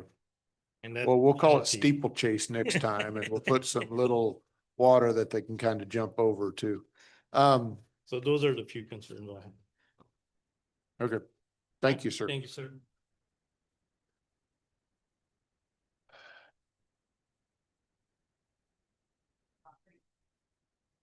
Roderick, can you measure that? Look like about probably about 200 feet. 200 feet, probably? Probably at least, because from the property line to this parking lot is 70 feet. It's at least an additional 90 feet from that to that, from where that first parking space is to where the bleachers will be. The press box is 198 feet from the nearest property line, so the bleachers are probably a little, Yeah. little less than that, but. Okay. Yeah, the bleachers are set back here. Oh, okay, yeah, they're actually. they're more. Yeah, the press box, yeah, this is Box the, above that. yeah, this the ticket booth. Oh, okay. The bleachers are over here. Yeah. So I don't think that you're gonna have any looming into the properties. Okay. Cause this is just the property line. Your house is probably still gonna be a good distance away from there. Okay. All right. Thank you, sir. Mr. Moses? I would say right here and say it quick. I would suggest, after hearing all this, that y'all put in evergreen or wintergreen trees, which stay green all year long. They get fuller and go into each other. That will give them sound barrier as well as a barrier to see what's going on. Cause Track, soccer. Yeah, so we don't know the tree type, but whatever the ones also, Landscape plan, Black, the evergreen. so what is, We have palette of evergreen. I mean, magnolia trees are evergreen. Stay Yeah. green. yeah, okay. Yeah, we have. But when's that our come? palette of. Yeah, When's that coming? Is that part of this now? it is part of the landscape plan, but if you'll note evergreen on the landscape plan, We just my add that problem to it. is there's been changes. When I wrote the ordinance, I didn't have all the Okay, new exhibits, and now I got new exhibits. okay. Well, just make sure you get it done. So gotta have the right exhibits. So if they could reflect evergreens on the landscape plan, that would accomplish Mr. Moses's comment. Yeah. Which might be more appealing to you neighbors, maybe. I'm just asking. Are they irrigated? I think they'd have to be, because well, if they die, they have to get back in there and replace it, right? I mean. So, All those details are on the landscape. okay, all right. Was there any specific question? Yes, sir. And restate your name again, just holler it out. We're good. So I appreciate the, continue on up here. I appreciate the change that was made for the parking lot screening, but the track and field portion appears to still be in the same location. And what do we know, what is the distance there between the south side of the track and field part and the property line? 45, 50 feet. Okay, I guess my question would be, is it possible to also shift that to the north a little bit? Probably can't squeeze it in because of it's up against the detention time.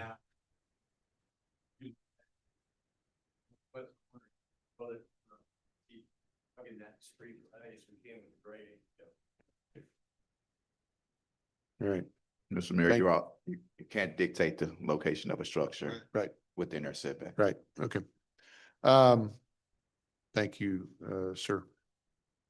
Was there anything that we didn't try to address? that When are might- you gonna start this? Oh, one? yes.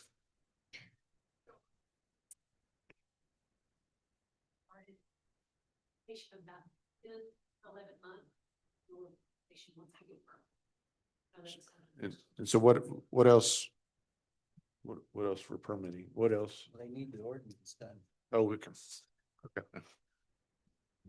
Question, just clarification. If it's a fence or whatever that goes around and there's a ticket booth or whatever, is there any access for students is there gonna be a gate for students to go through or anything to go over to the neighborhood? Or are they just gonna have to, that protect us a little bit more? They have to walk around? You're saying like right here, they're coming through the parking lot. Can they get here? Yeah. That'll be closed during the day. The only time that gate will be open would be for an event. Okay. So no reason anybody should be. There's no reason anybody should be there on a daily basis.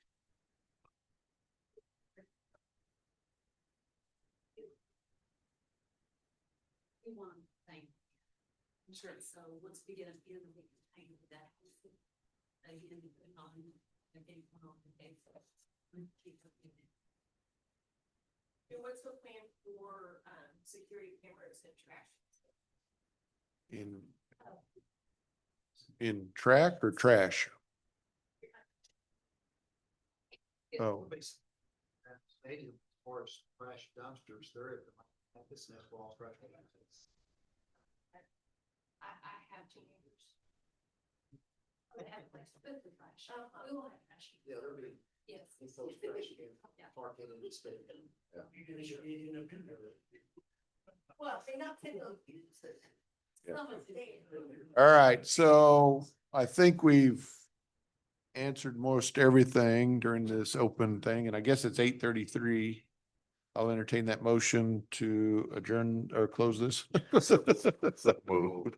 Okay, Councilman Miller, Councilman Franklin. Okay, those in favor? Franklin, I. Miller, I. Flannery, aye. Smith, I. That's 5-0. All right. Council, were there any questions that you needed answered to be able to make a decision on this? I wouldn't mind a outline for Bob on the things that are not included that he needs to include if you have that. And I made some rough notes. One, that they said that the parking lot would be gated during non-event time, along with the gate at the main entrance would be locked at non-event time. That there was decorative metal fence, didn't say how high. 4 feet, 6 feet, around the perimeter. of Razor the- wire at the No. top? Stop it.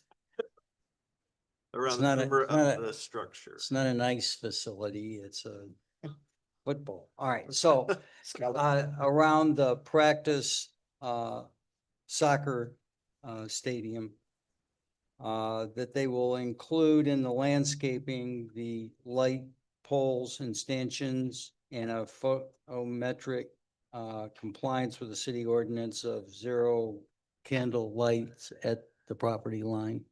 And that they will use downlighting shield or downlighting equivalent for the lighting. Much like if you have a tennis facility, that there's lights on the stadium or on the court itself, but there's no ambient light in the area, so. And Tree, evergreen. they will include evergreen trees in the landscape plan for the south landscaping on the site. Trees and shrubs.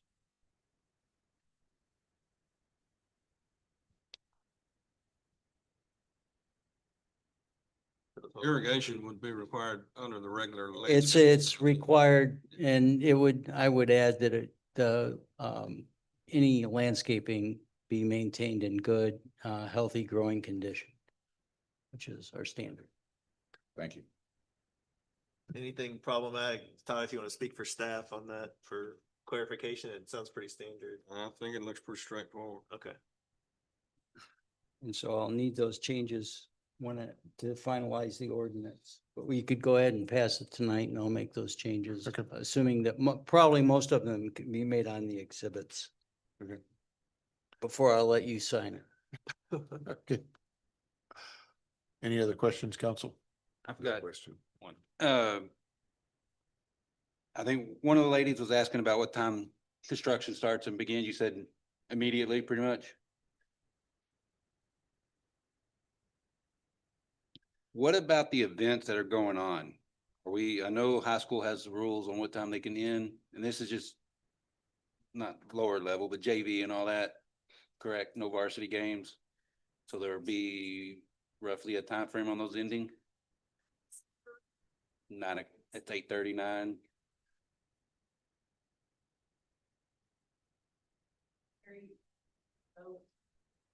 Yeah.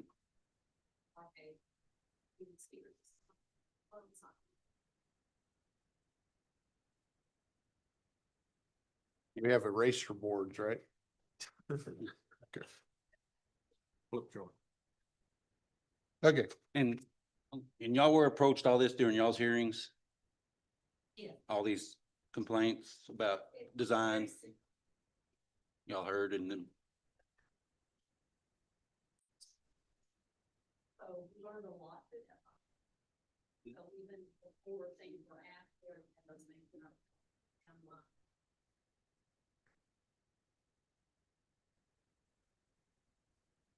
Mr. Flannery, you good? Oh, I'm sorry, hang on. I have no questions. So let me interrupt. So I've already closed the public hearing. I'm sorry, I can't discuss it, but hopefully we touched on most everything that everybody else. Okay. I'll entertain a motion to approve ordinance number 26-005. So with those changes as amended. Right. Okay. Right into the right. Yeah. Second. Okay. So that is Miller and Lightfoot. Those in favor? Franklin, I. Miller, aye. Flannery, aye. Lightfoot, I'm stuck on the no screen. I like better screening. That's what their complaints are. Well, before Everything we else- started voting, I wish you I had know. brought that stuff Yeah, up. that's just me. Okay. So So how you gonna vote? Yay or nay? Smith, aye. All right. 5-0. Yeah.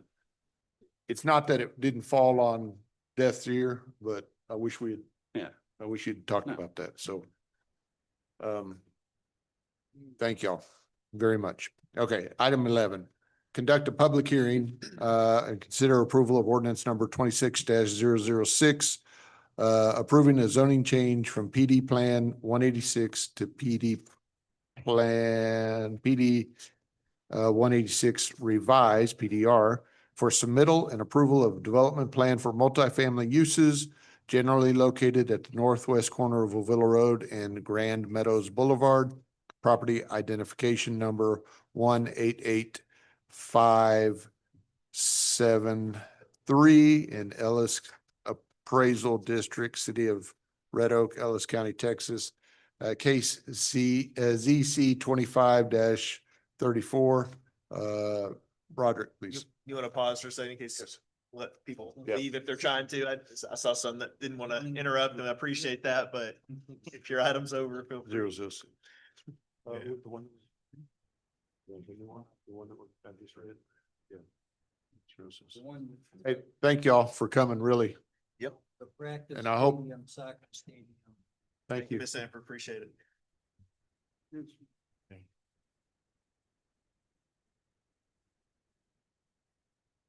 Y'all are gonna miss me. I'm pretty funny. Oh, man. Yeah.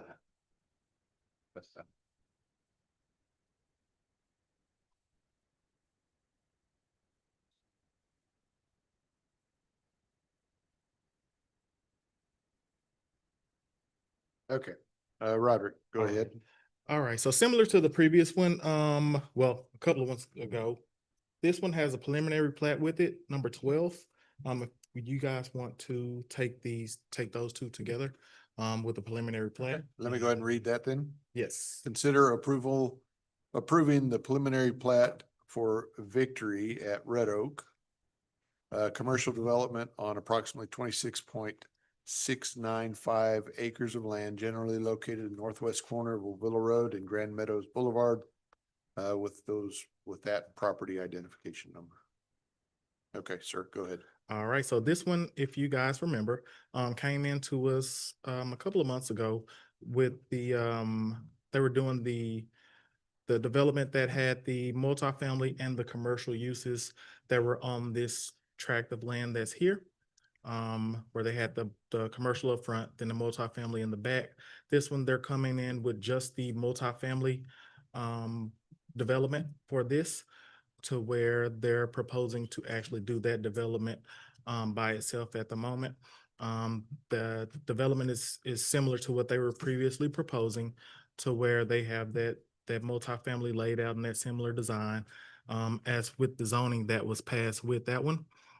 So they have those multifamily structures that are going to be laid out here. All of the parking is going to be on the ground level, with no enclosed parking that's being proposed with this one. They do have the amenities that are going to be located, of course, up towards the front. They do have a proposal of a dog park that's going to be in the back, which is pretty unique for their design as well. They have included the landscaping design. So with the previous proposal for the screening for this one, if you guys remember, it was approved with the recommendation of the screening would be either the masonry design or the landscaping design of the recommended 10-foot screening shrubs that are here. The applicant has proposed to go with the screening shrubs here. And they're going with the shrubs that should grow up to I think 25 feet along that edge. They have included an exhibit. Right now, they're not, this is what they're proposing to do. The initial shrub size is not at this height. This is what they are proposing to do upon the mature height. I think they're proposing to install them at the 3-foot height. They'll need to discuss as far as how many growing season it'll take to get to this mature height at the moment. And then of course, the residential side will have the 6-foot wall on their side, or the 6-foot fences on their side.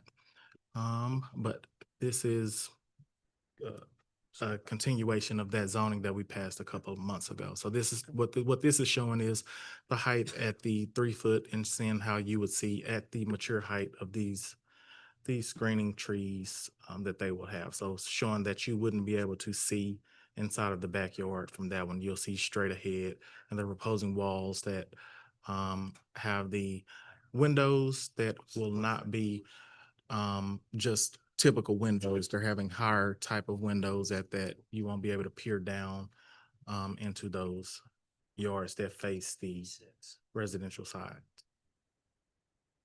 What was the name, what was the type of that tree again? Those are the hollies. The holly that goes 25 feet? Is that Mhm. right? Yeah.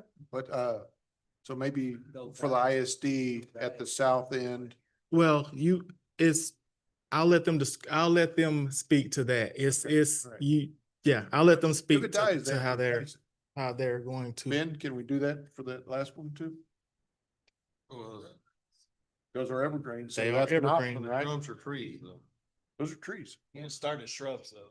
That's the point. Yeah, Yeah, well, we- you would have to have specific conditions and how you're going to do the growing for those. So not all will grow to that specific height. And Miracle Grow. Well, I'm just talking about by definition, I think there's a list of certain ones that are trees and a list of certain ones that are shrubs, and I kind of think hollies are shrubs, but I'm not 100% positive.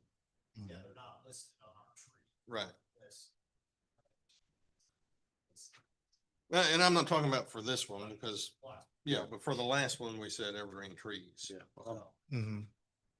Okay, I'm just thinking if that grows that way, anyway, you can suggest it. Okay. All right, thank you. Anything else? That was it with this one. Okay. Unless This you guys is have a public hearing. Well, we'll touch on those. Yeah, we'll pull up their presentation so they're able to provide their.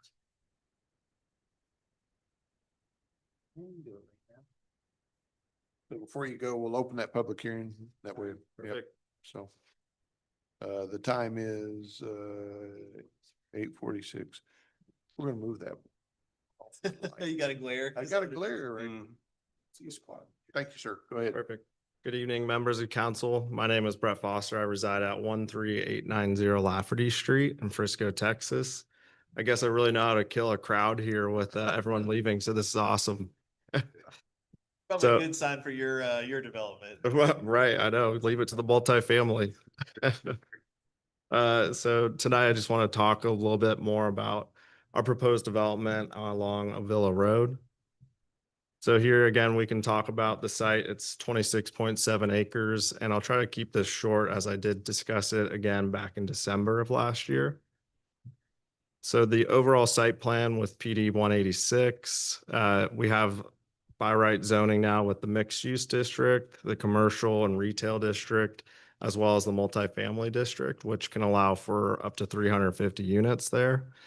An interesting caveat too that we uncovered as we were working our way through due diligence, we actually discovered that with the tributaries that are on both sides of the site, we were able to remove our detention ponds because there was no impact with our drainage into the areas, meaning that there was no rise in the waters.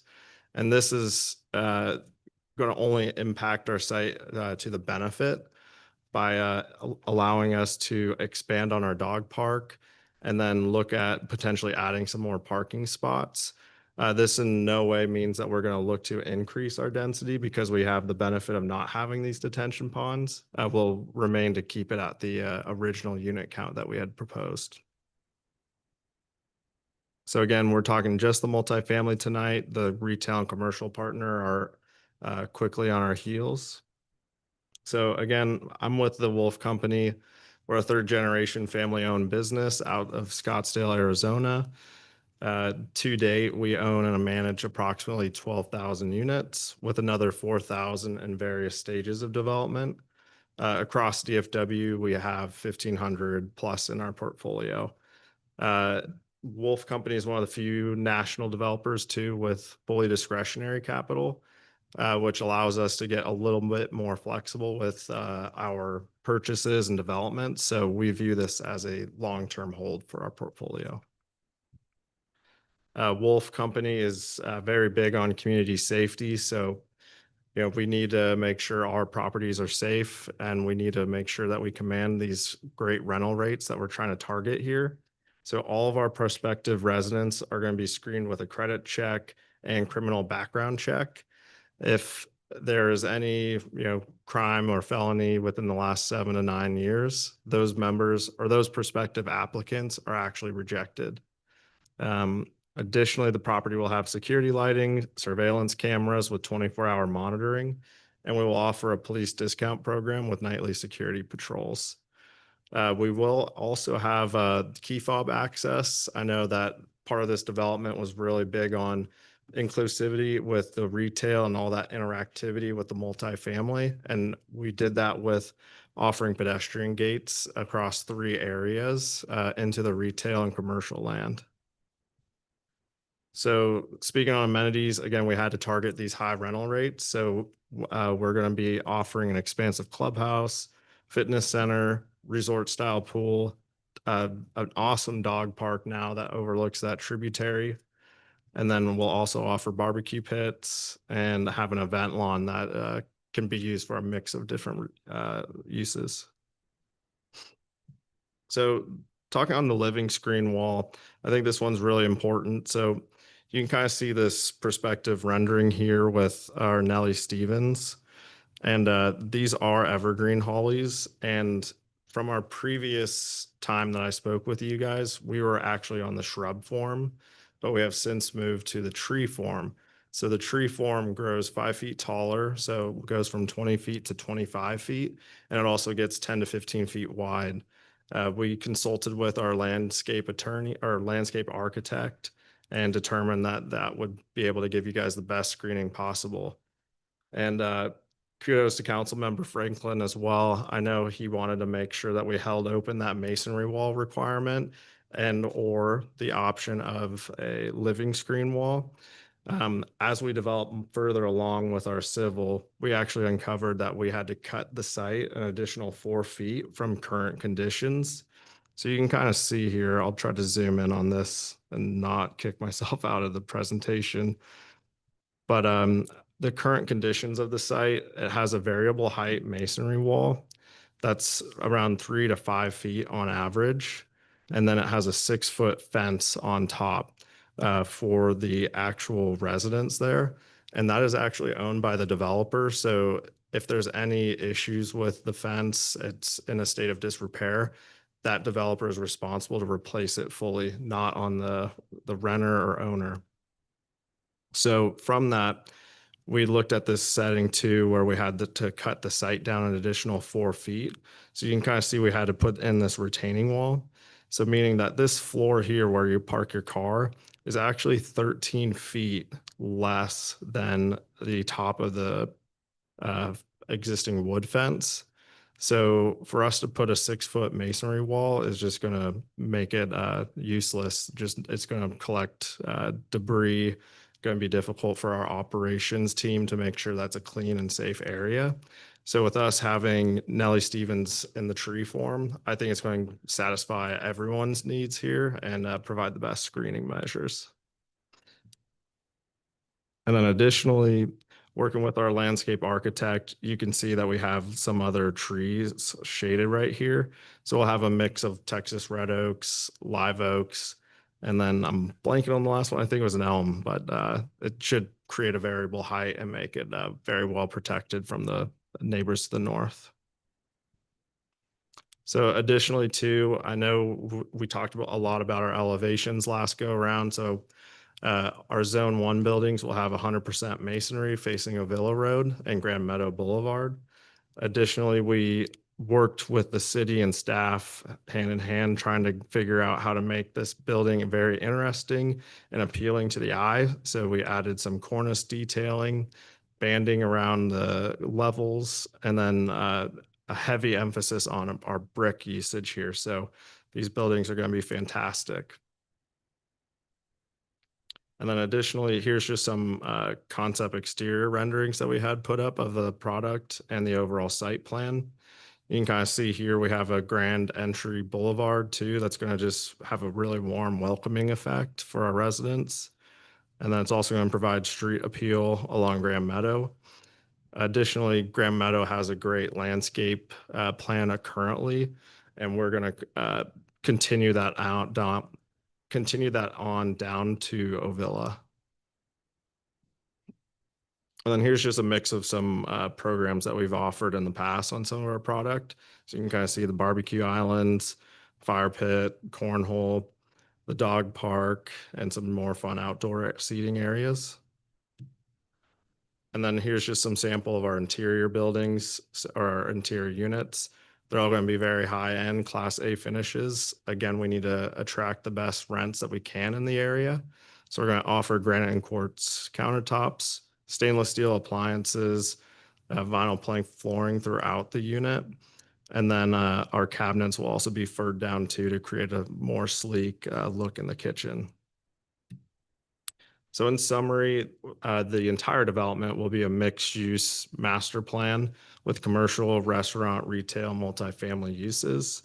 We are seeking the highest rents in the market and best-in-class design and amenities. And then the multifamily fits that I-35 corridor vision plan by providing a buffer from the lower intense uses of single family to the higher intensity commercial retail district.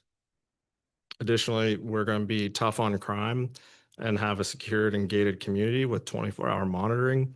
And we think that this development provides the neighborhood conveniences or provides a solution to the neighborhood conveniences west of I-35. So with that, I'll wrap up the presentation and take any questions as they come. Thank you very much, sir. So this is a public hearing. It had been open, so anybody else wish to speak on this?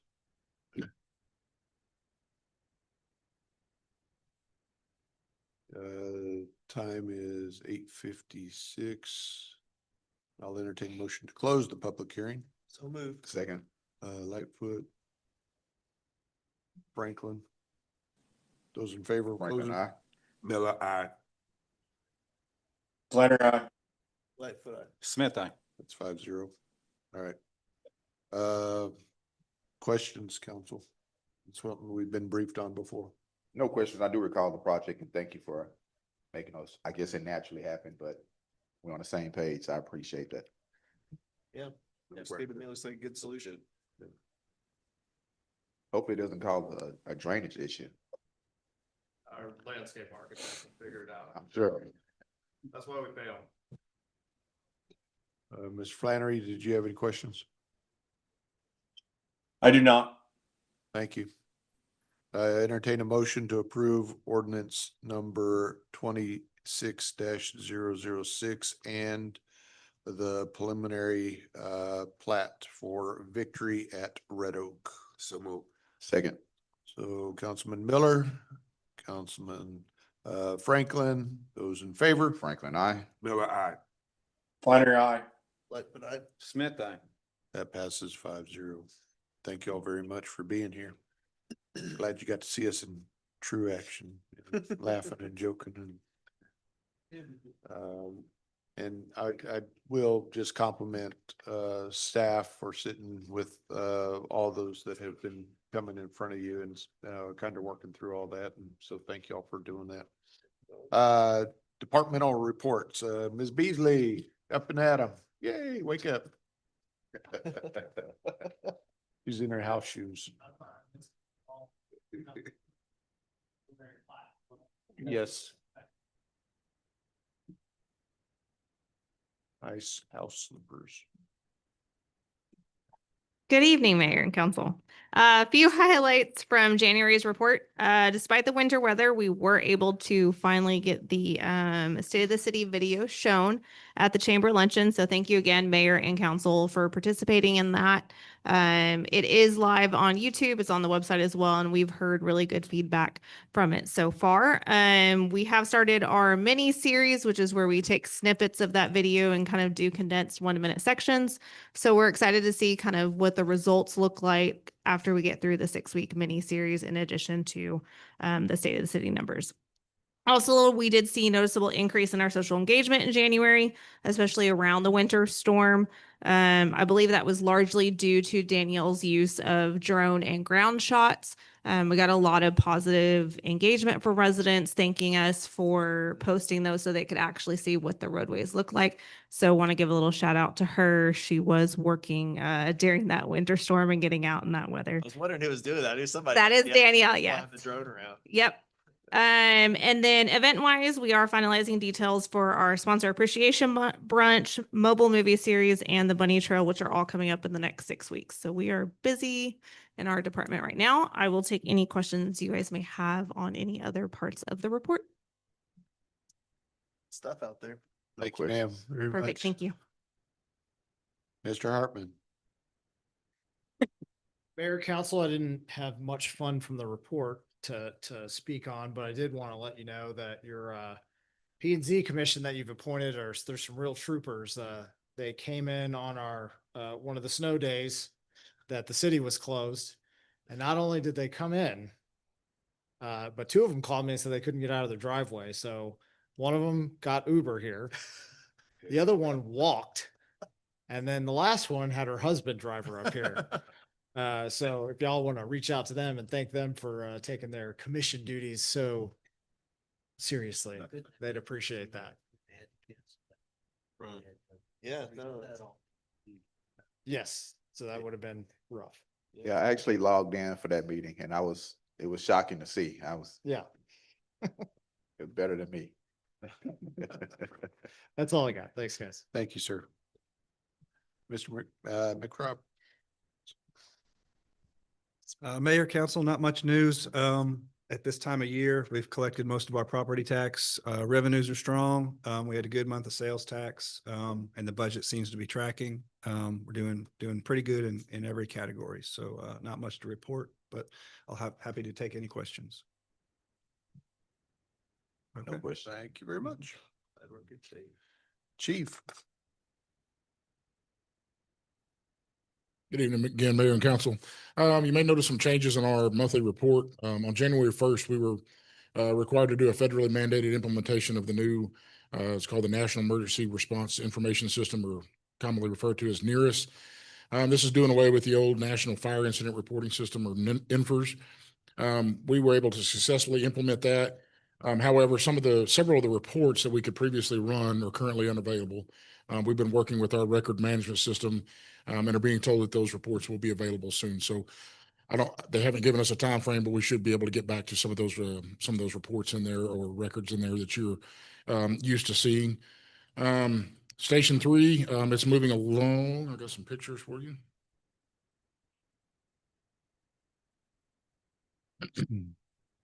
It's moving along. Last week, they were finishing up the roof decking on the living quarters side. This week, they're finishing up the exterior wall framing and sheeting on the living quarters side. Next week, they're planning on starting with the interior wall framing and the structural steel for the apparatus bays. We've got gas out there, as you can see in that picture. So that's a huge step. We've been able to, I keep waiting on the brick wall to hit us, but we've been very fortunate and successful in getting these things done in a very timely manner. Some of these things generally hold up building construction, but we've been very fortunate through this process. Some of the pictures you can see there is from the snow and ice that we had. Obviously, we did have an increase in call volume during that time. We had a few structure fires. Fortunately for our city, we're pretty fortunate not to have very many power outages. And when we did, police and fire, we sent them out there to those neighborhoods to check on them, and the time was pretty minimal. I mean, I'm not the one sitting there without electricity, but overall in the grand scheme of things, it was pretty minimal. And we didn't have any significant outages or anything of that nature for long periods of time. Other than that, I don't have anything else unless you all have questions about the monthly report. I do have a question, Chief. Yes, sir. Thank you for your report. How many trucks will it take to fill this station? So we're going to run a ladder truck out of it initially, but we're also going to be sticking some of our reserve equipment. It'll have the rescue truck over there as well. That'll be cross-staffed. So it will be over there. We'll also have a brush truck there that will be, cross-staffed with the apparatus, with the ladder truck that's there. And then we're going to have some of the older, or some of the reserve equipment. There'll be a reserve engine there as well. In case that primary truck goes down, they've got a reserve apparatus to get into. So nothing that would need to be budgeted for? No, we already have the one Quint already on order. Yes, sir. It's on order and it's in process. We ordered it, don't quote me, maybe close to 3 years ago. There's just a backlog of getting all that. And the last I have heard, it's supposed to be ready in December, which will be after the fire station opening. So initially, we're going to open that fire station with just a fire engine. And then when the ladder truck comes in, roughly December-ish, heavy on the ish, we'll put that ladder truck in service at that time. Okay, thank you, sir. Yes, sir. Thank you, Chief. Anybody else? No? Yep. Good. Okay. Mr. Benford. Oh, I'm sorry. Miss Amanda. I was thinking that you were with the child. Sickly. Good evening, Mayor and Council. Sorry about that. I have a quick update on recruitment. For the month of January, we did add 4 new employees to the city. We're currently recruiting for 5 positions. You'll see some introductions at the next council meeting. So I'll just leave that. And then also do want to give you a save the date. We have our annual Employee Appreciation Day where we celebrate all of our employees. And I believe it's a lunch this year on March 6th, Friday, March 6th. So once we get that flyer together, we will forward that to you guys. If you're able to attend, just let us know, but we'd love to have you attend if you're able to. And then I'm available for any questions you may have from my monthly report. No question. Thank you, ma'am. I'm checking my calendar. You already have something on the 6th, Employee Appreciation Day. Mayor, Council, just a couple updates for IT. We've been working with Bat Security, the new access control system and cameras for the city, setting up all the rules and schedules and employees and doors and everything. So it's a learning curve for us, but we're getting there, and we'll start converting over one building at a time when we get to that. Been working with Motorola, on the Motorola project with Midlothian and Novella IT, working through a few things on how we're going to do access control. It's going to be a little bit different than how we're doing it today for fire and police. And then we did complete the replacement of our data backup virtual server that we had to do this year because VMware went up on their pricing so high. So we had to switch over to Microsoft different virtual server system. So if you have any questions on the report or all right, thanks. Thank you, sir. Thank you. Ms. Fuller. Good evening, Mayor and Council. The library did steady work in January. We kept our circulation numbers up and increasing, as well as our computer usage increasing. For February, we are actually partnering with B&B Theaters. They are going to sponsor free movie tickets for everyone who participates in the library's Blind Date with the Book program. And That's cool. if you guys have any questions, I'm happy to answer them. No question. Thank you.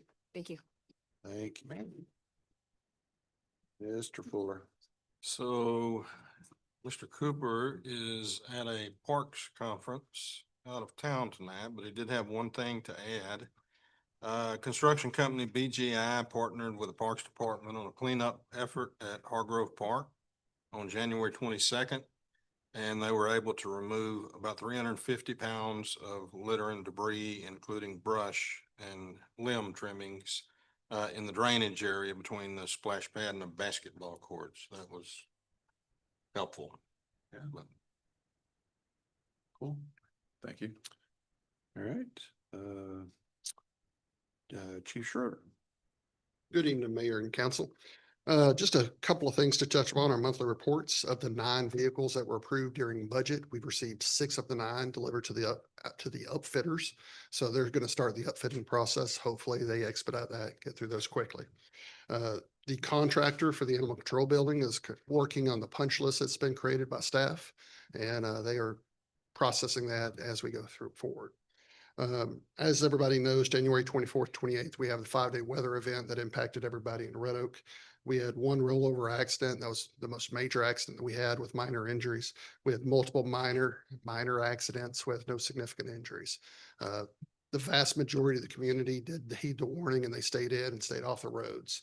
But I would like to commend my staff, the fire department staff, communication staff, and public works staff that actually moved out into the weather and helped everybody in the community. And I'll be happy to address any questions that you have on the monthly report. Thank you all for that. So, Yeah, great job. Y'all have chains? Yeah, everybody has chains? Okay. Cool. Are y'all's four-wheel drive?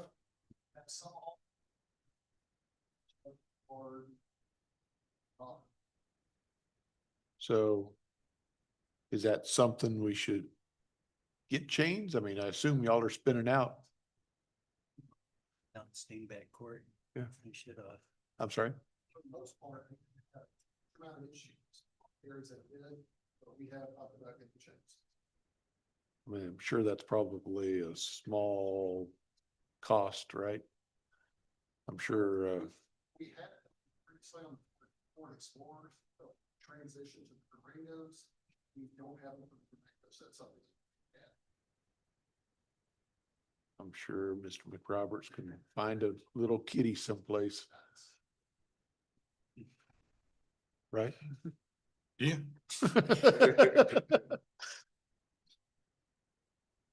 I mean, it's silly. If you can't get there, that's pretty bad. And that ice was just for the pretty, record, you have to tell him what to do. well, I know.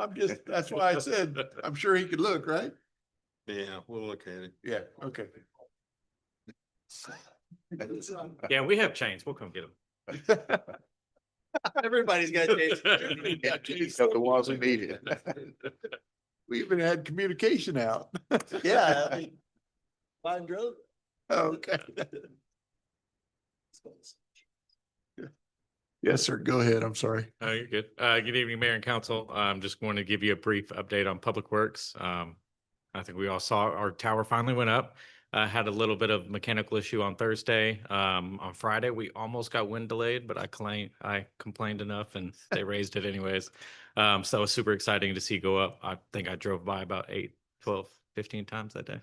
But it was really cool. We got some GoPro videos that marketing is going through and editing, so we should have some nice final videos to go pretty soon. The next phase on that is putting the roof on it, and then they'll start coating the inside and the top of the tank, and then they'll start working on the inside. So pretty exciting to see that come. I hope they seal that bottom underneath it first. Oh yeah, it'll all be sealed and welded up, watertight. Substantial completion, we're looking at the end of September for that. We should have water in it the 1st of September, but everything else after that. So just for edification, Mhm. that the tower thing that was in the center, That's not the base part, up at the very top. So that Uh-huh. recycles the water, right? No, that is the access tube for staff. So to get into the actual water tank itself, you have to climb on top of the tank and then go down into another hatch to get into it. So that tube that you saw sticking up before they put the bowl up, that's the access hatch. So that has a vertical ladder through it. So you'll climb up the staircase 200 feet, across the catwalk, up another 50 feet through the tank, out on top, and then you can go down into the water. it's not me. So it's So that it doesn't leak from the hatch at the bottom. oh no, no, you don't want to hatch on the bottom. Yeah. I certainly wouldn't stand under it. That, but No, water fresh. yeah, so we're actually installing a mixer in there. Okay. So it's a jet propulsion mixer, so it swirls the water, so there's no stratification in there. Looks like a toilet drain. So is that counterclockwise or clockwise that it does? I think it's clockwise. Help us out. Depends on from the northern that's right. hemisphere or the southern hemisphere. That's right. And it'll pull water samples every 3 minutes. It pulls a new water sample, make sure the chlorine's good to go in the tank. What's that? The Coriolis effect. Yeah. Steel water. Yeah, that's cool. What's the Um, 1.5 million? Yeah, 1.5 million gallons is what it'll store. And we'll keep it in the top half of that, typically, so. Top half. Yeah, well, you fill it up, let it drain down a little bit, and you fill it back up. So that way our pumps aren't running constantly. Nice. Okay. Yep. Yeah, so we're going pretty good on that project. Next one's our Blue Bonnet to Hickory Creek Sewer project. We hit the 50% milestone on that. It's going really quick. We should be done next few months on that one. East Ovilla Road, TxDOT utility relocates from Ryan to essentially Cole Road. We're done with our part, 100% closed out. So now we're just waiting on TxDOT to get their stuff together and finish. Yeah. But we are done. And then Yule Road, Hilco, is supposed to be done with their stuff by the end of this week.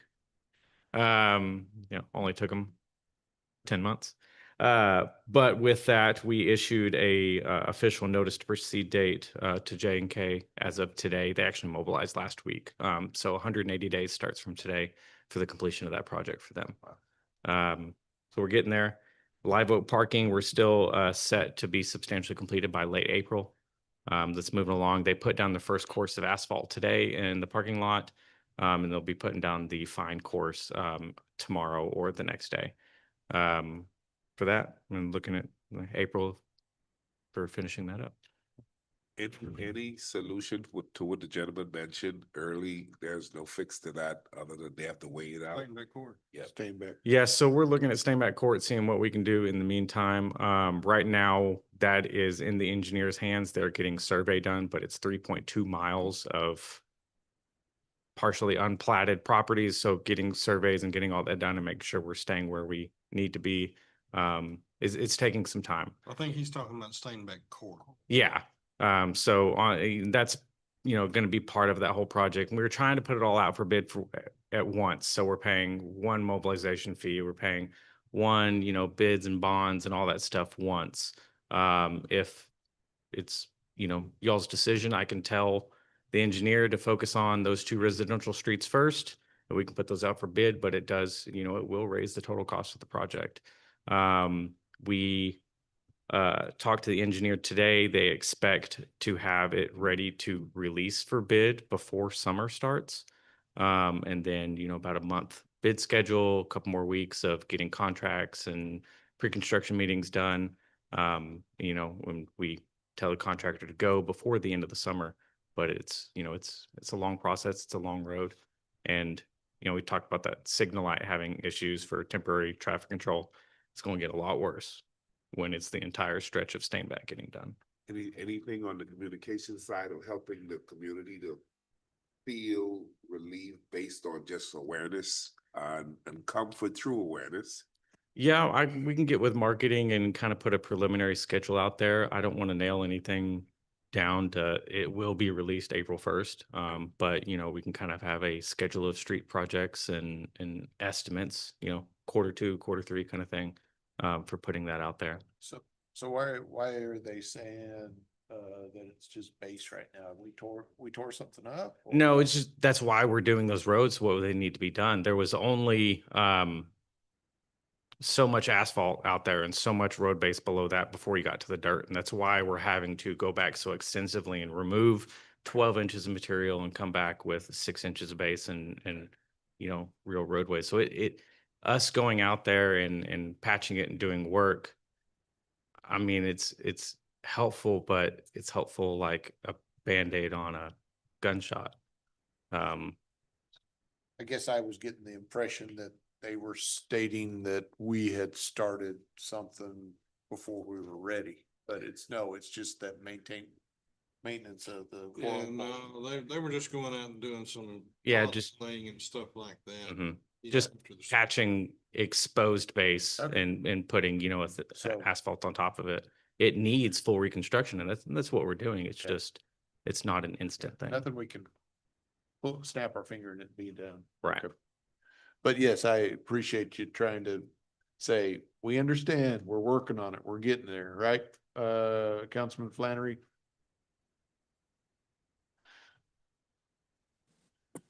What was the question? Nothing. Just the point that we understand that that's a headache area out there and we've got to go through the process without busting the bank, and causing more, costs. So we got to let that process kind of go through, I guess. So. we Yeah, I have- like the idea of doing patch ups that are reasonably cost. I mean, just to show there's some effort out there. Right. And it sounds like they'll get washed away and all that kind of stuff will happen, but I think Yeah, it's responsible to do those things. Yeah, I mean, we'll do what we can without spending 40 hours a week out there. Right, Um, right. But, we're not ignoring it. And when we get, reports of it, we go out and take care of it as soon as we can.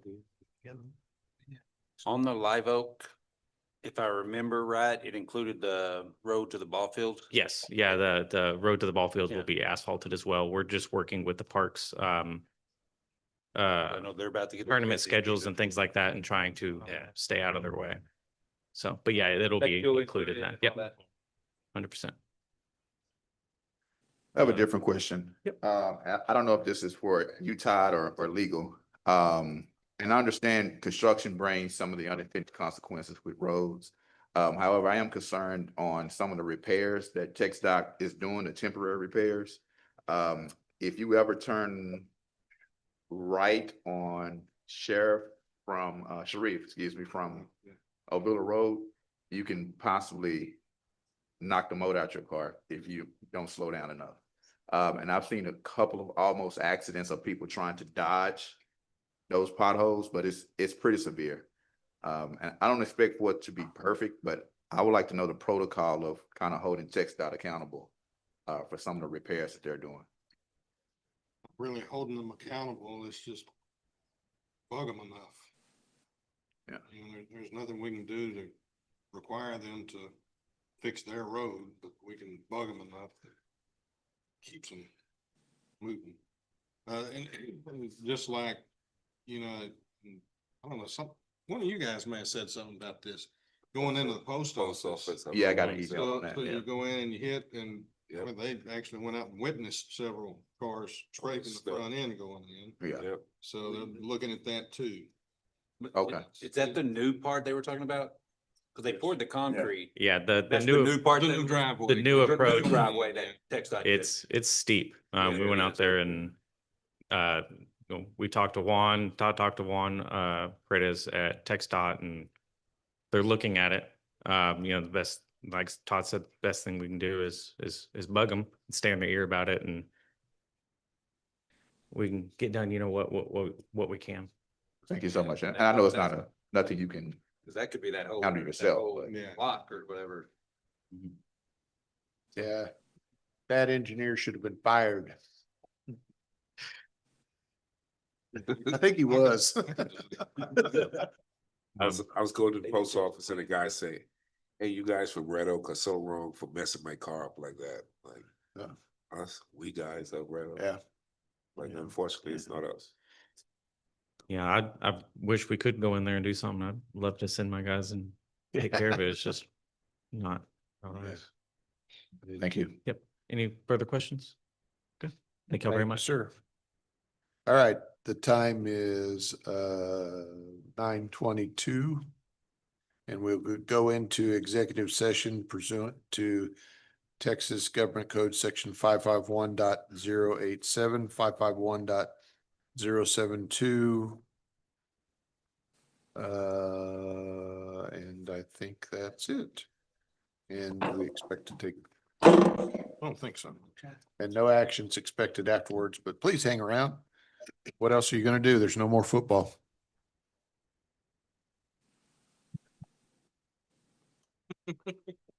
Basketball. Good.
Need to change this one too. We need new ones. Yeah, or the rest of you for that week. Yeah, I have a perfect. All right, I don't like the the time is 10 PM and we are going to adjourn this meeting of the Red Oak City Council, and there's no action that needs to be taken out of executive session. Anybody disagree? Fine, let's go home. Happy birthday, sir. I'm Thank you, sorry. brother. I talked to you wrong. No, it's what I signed up for.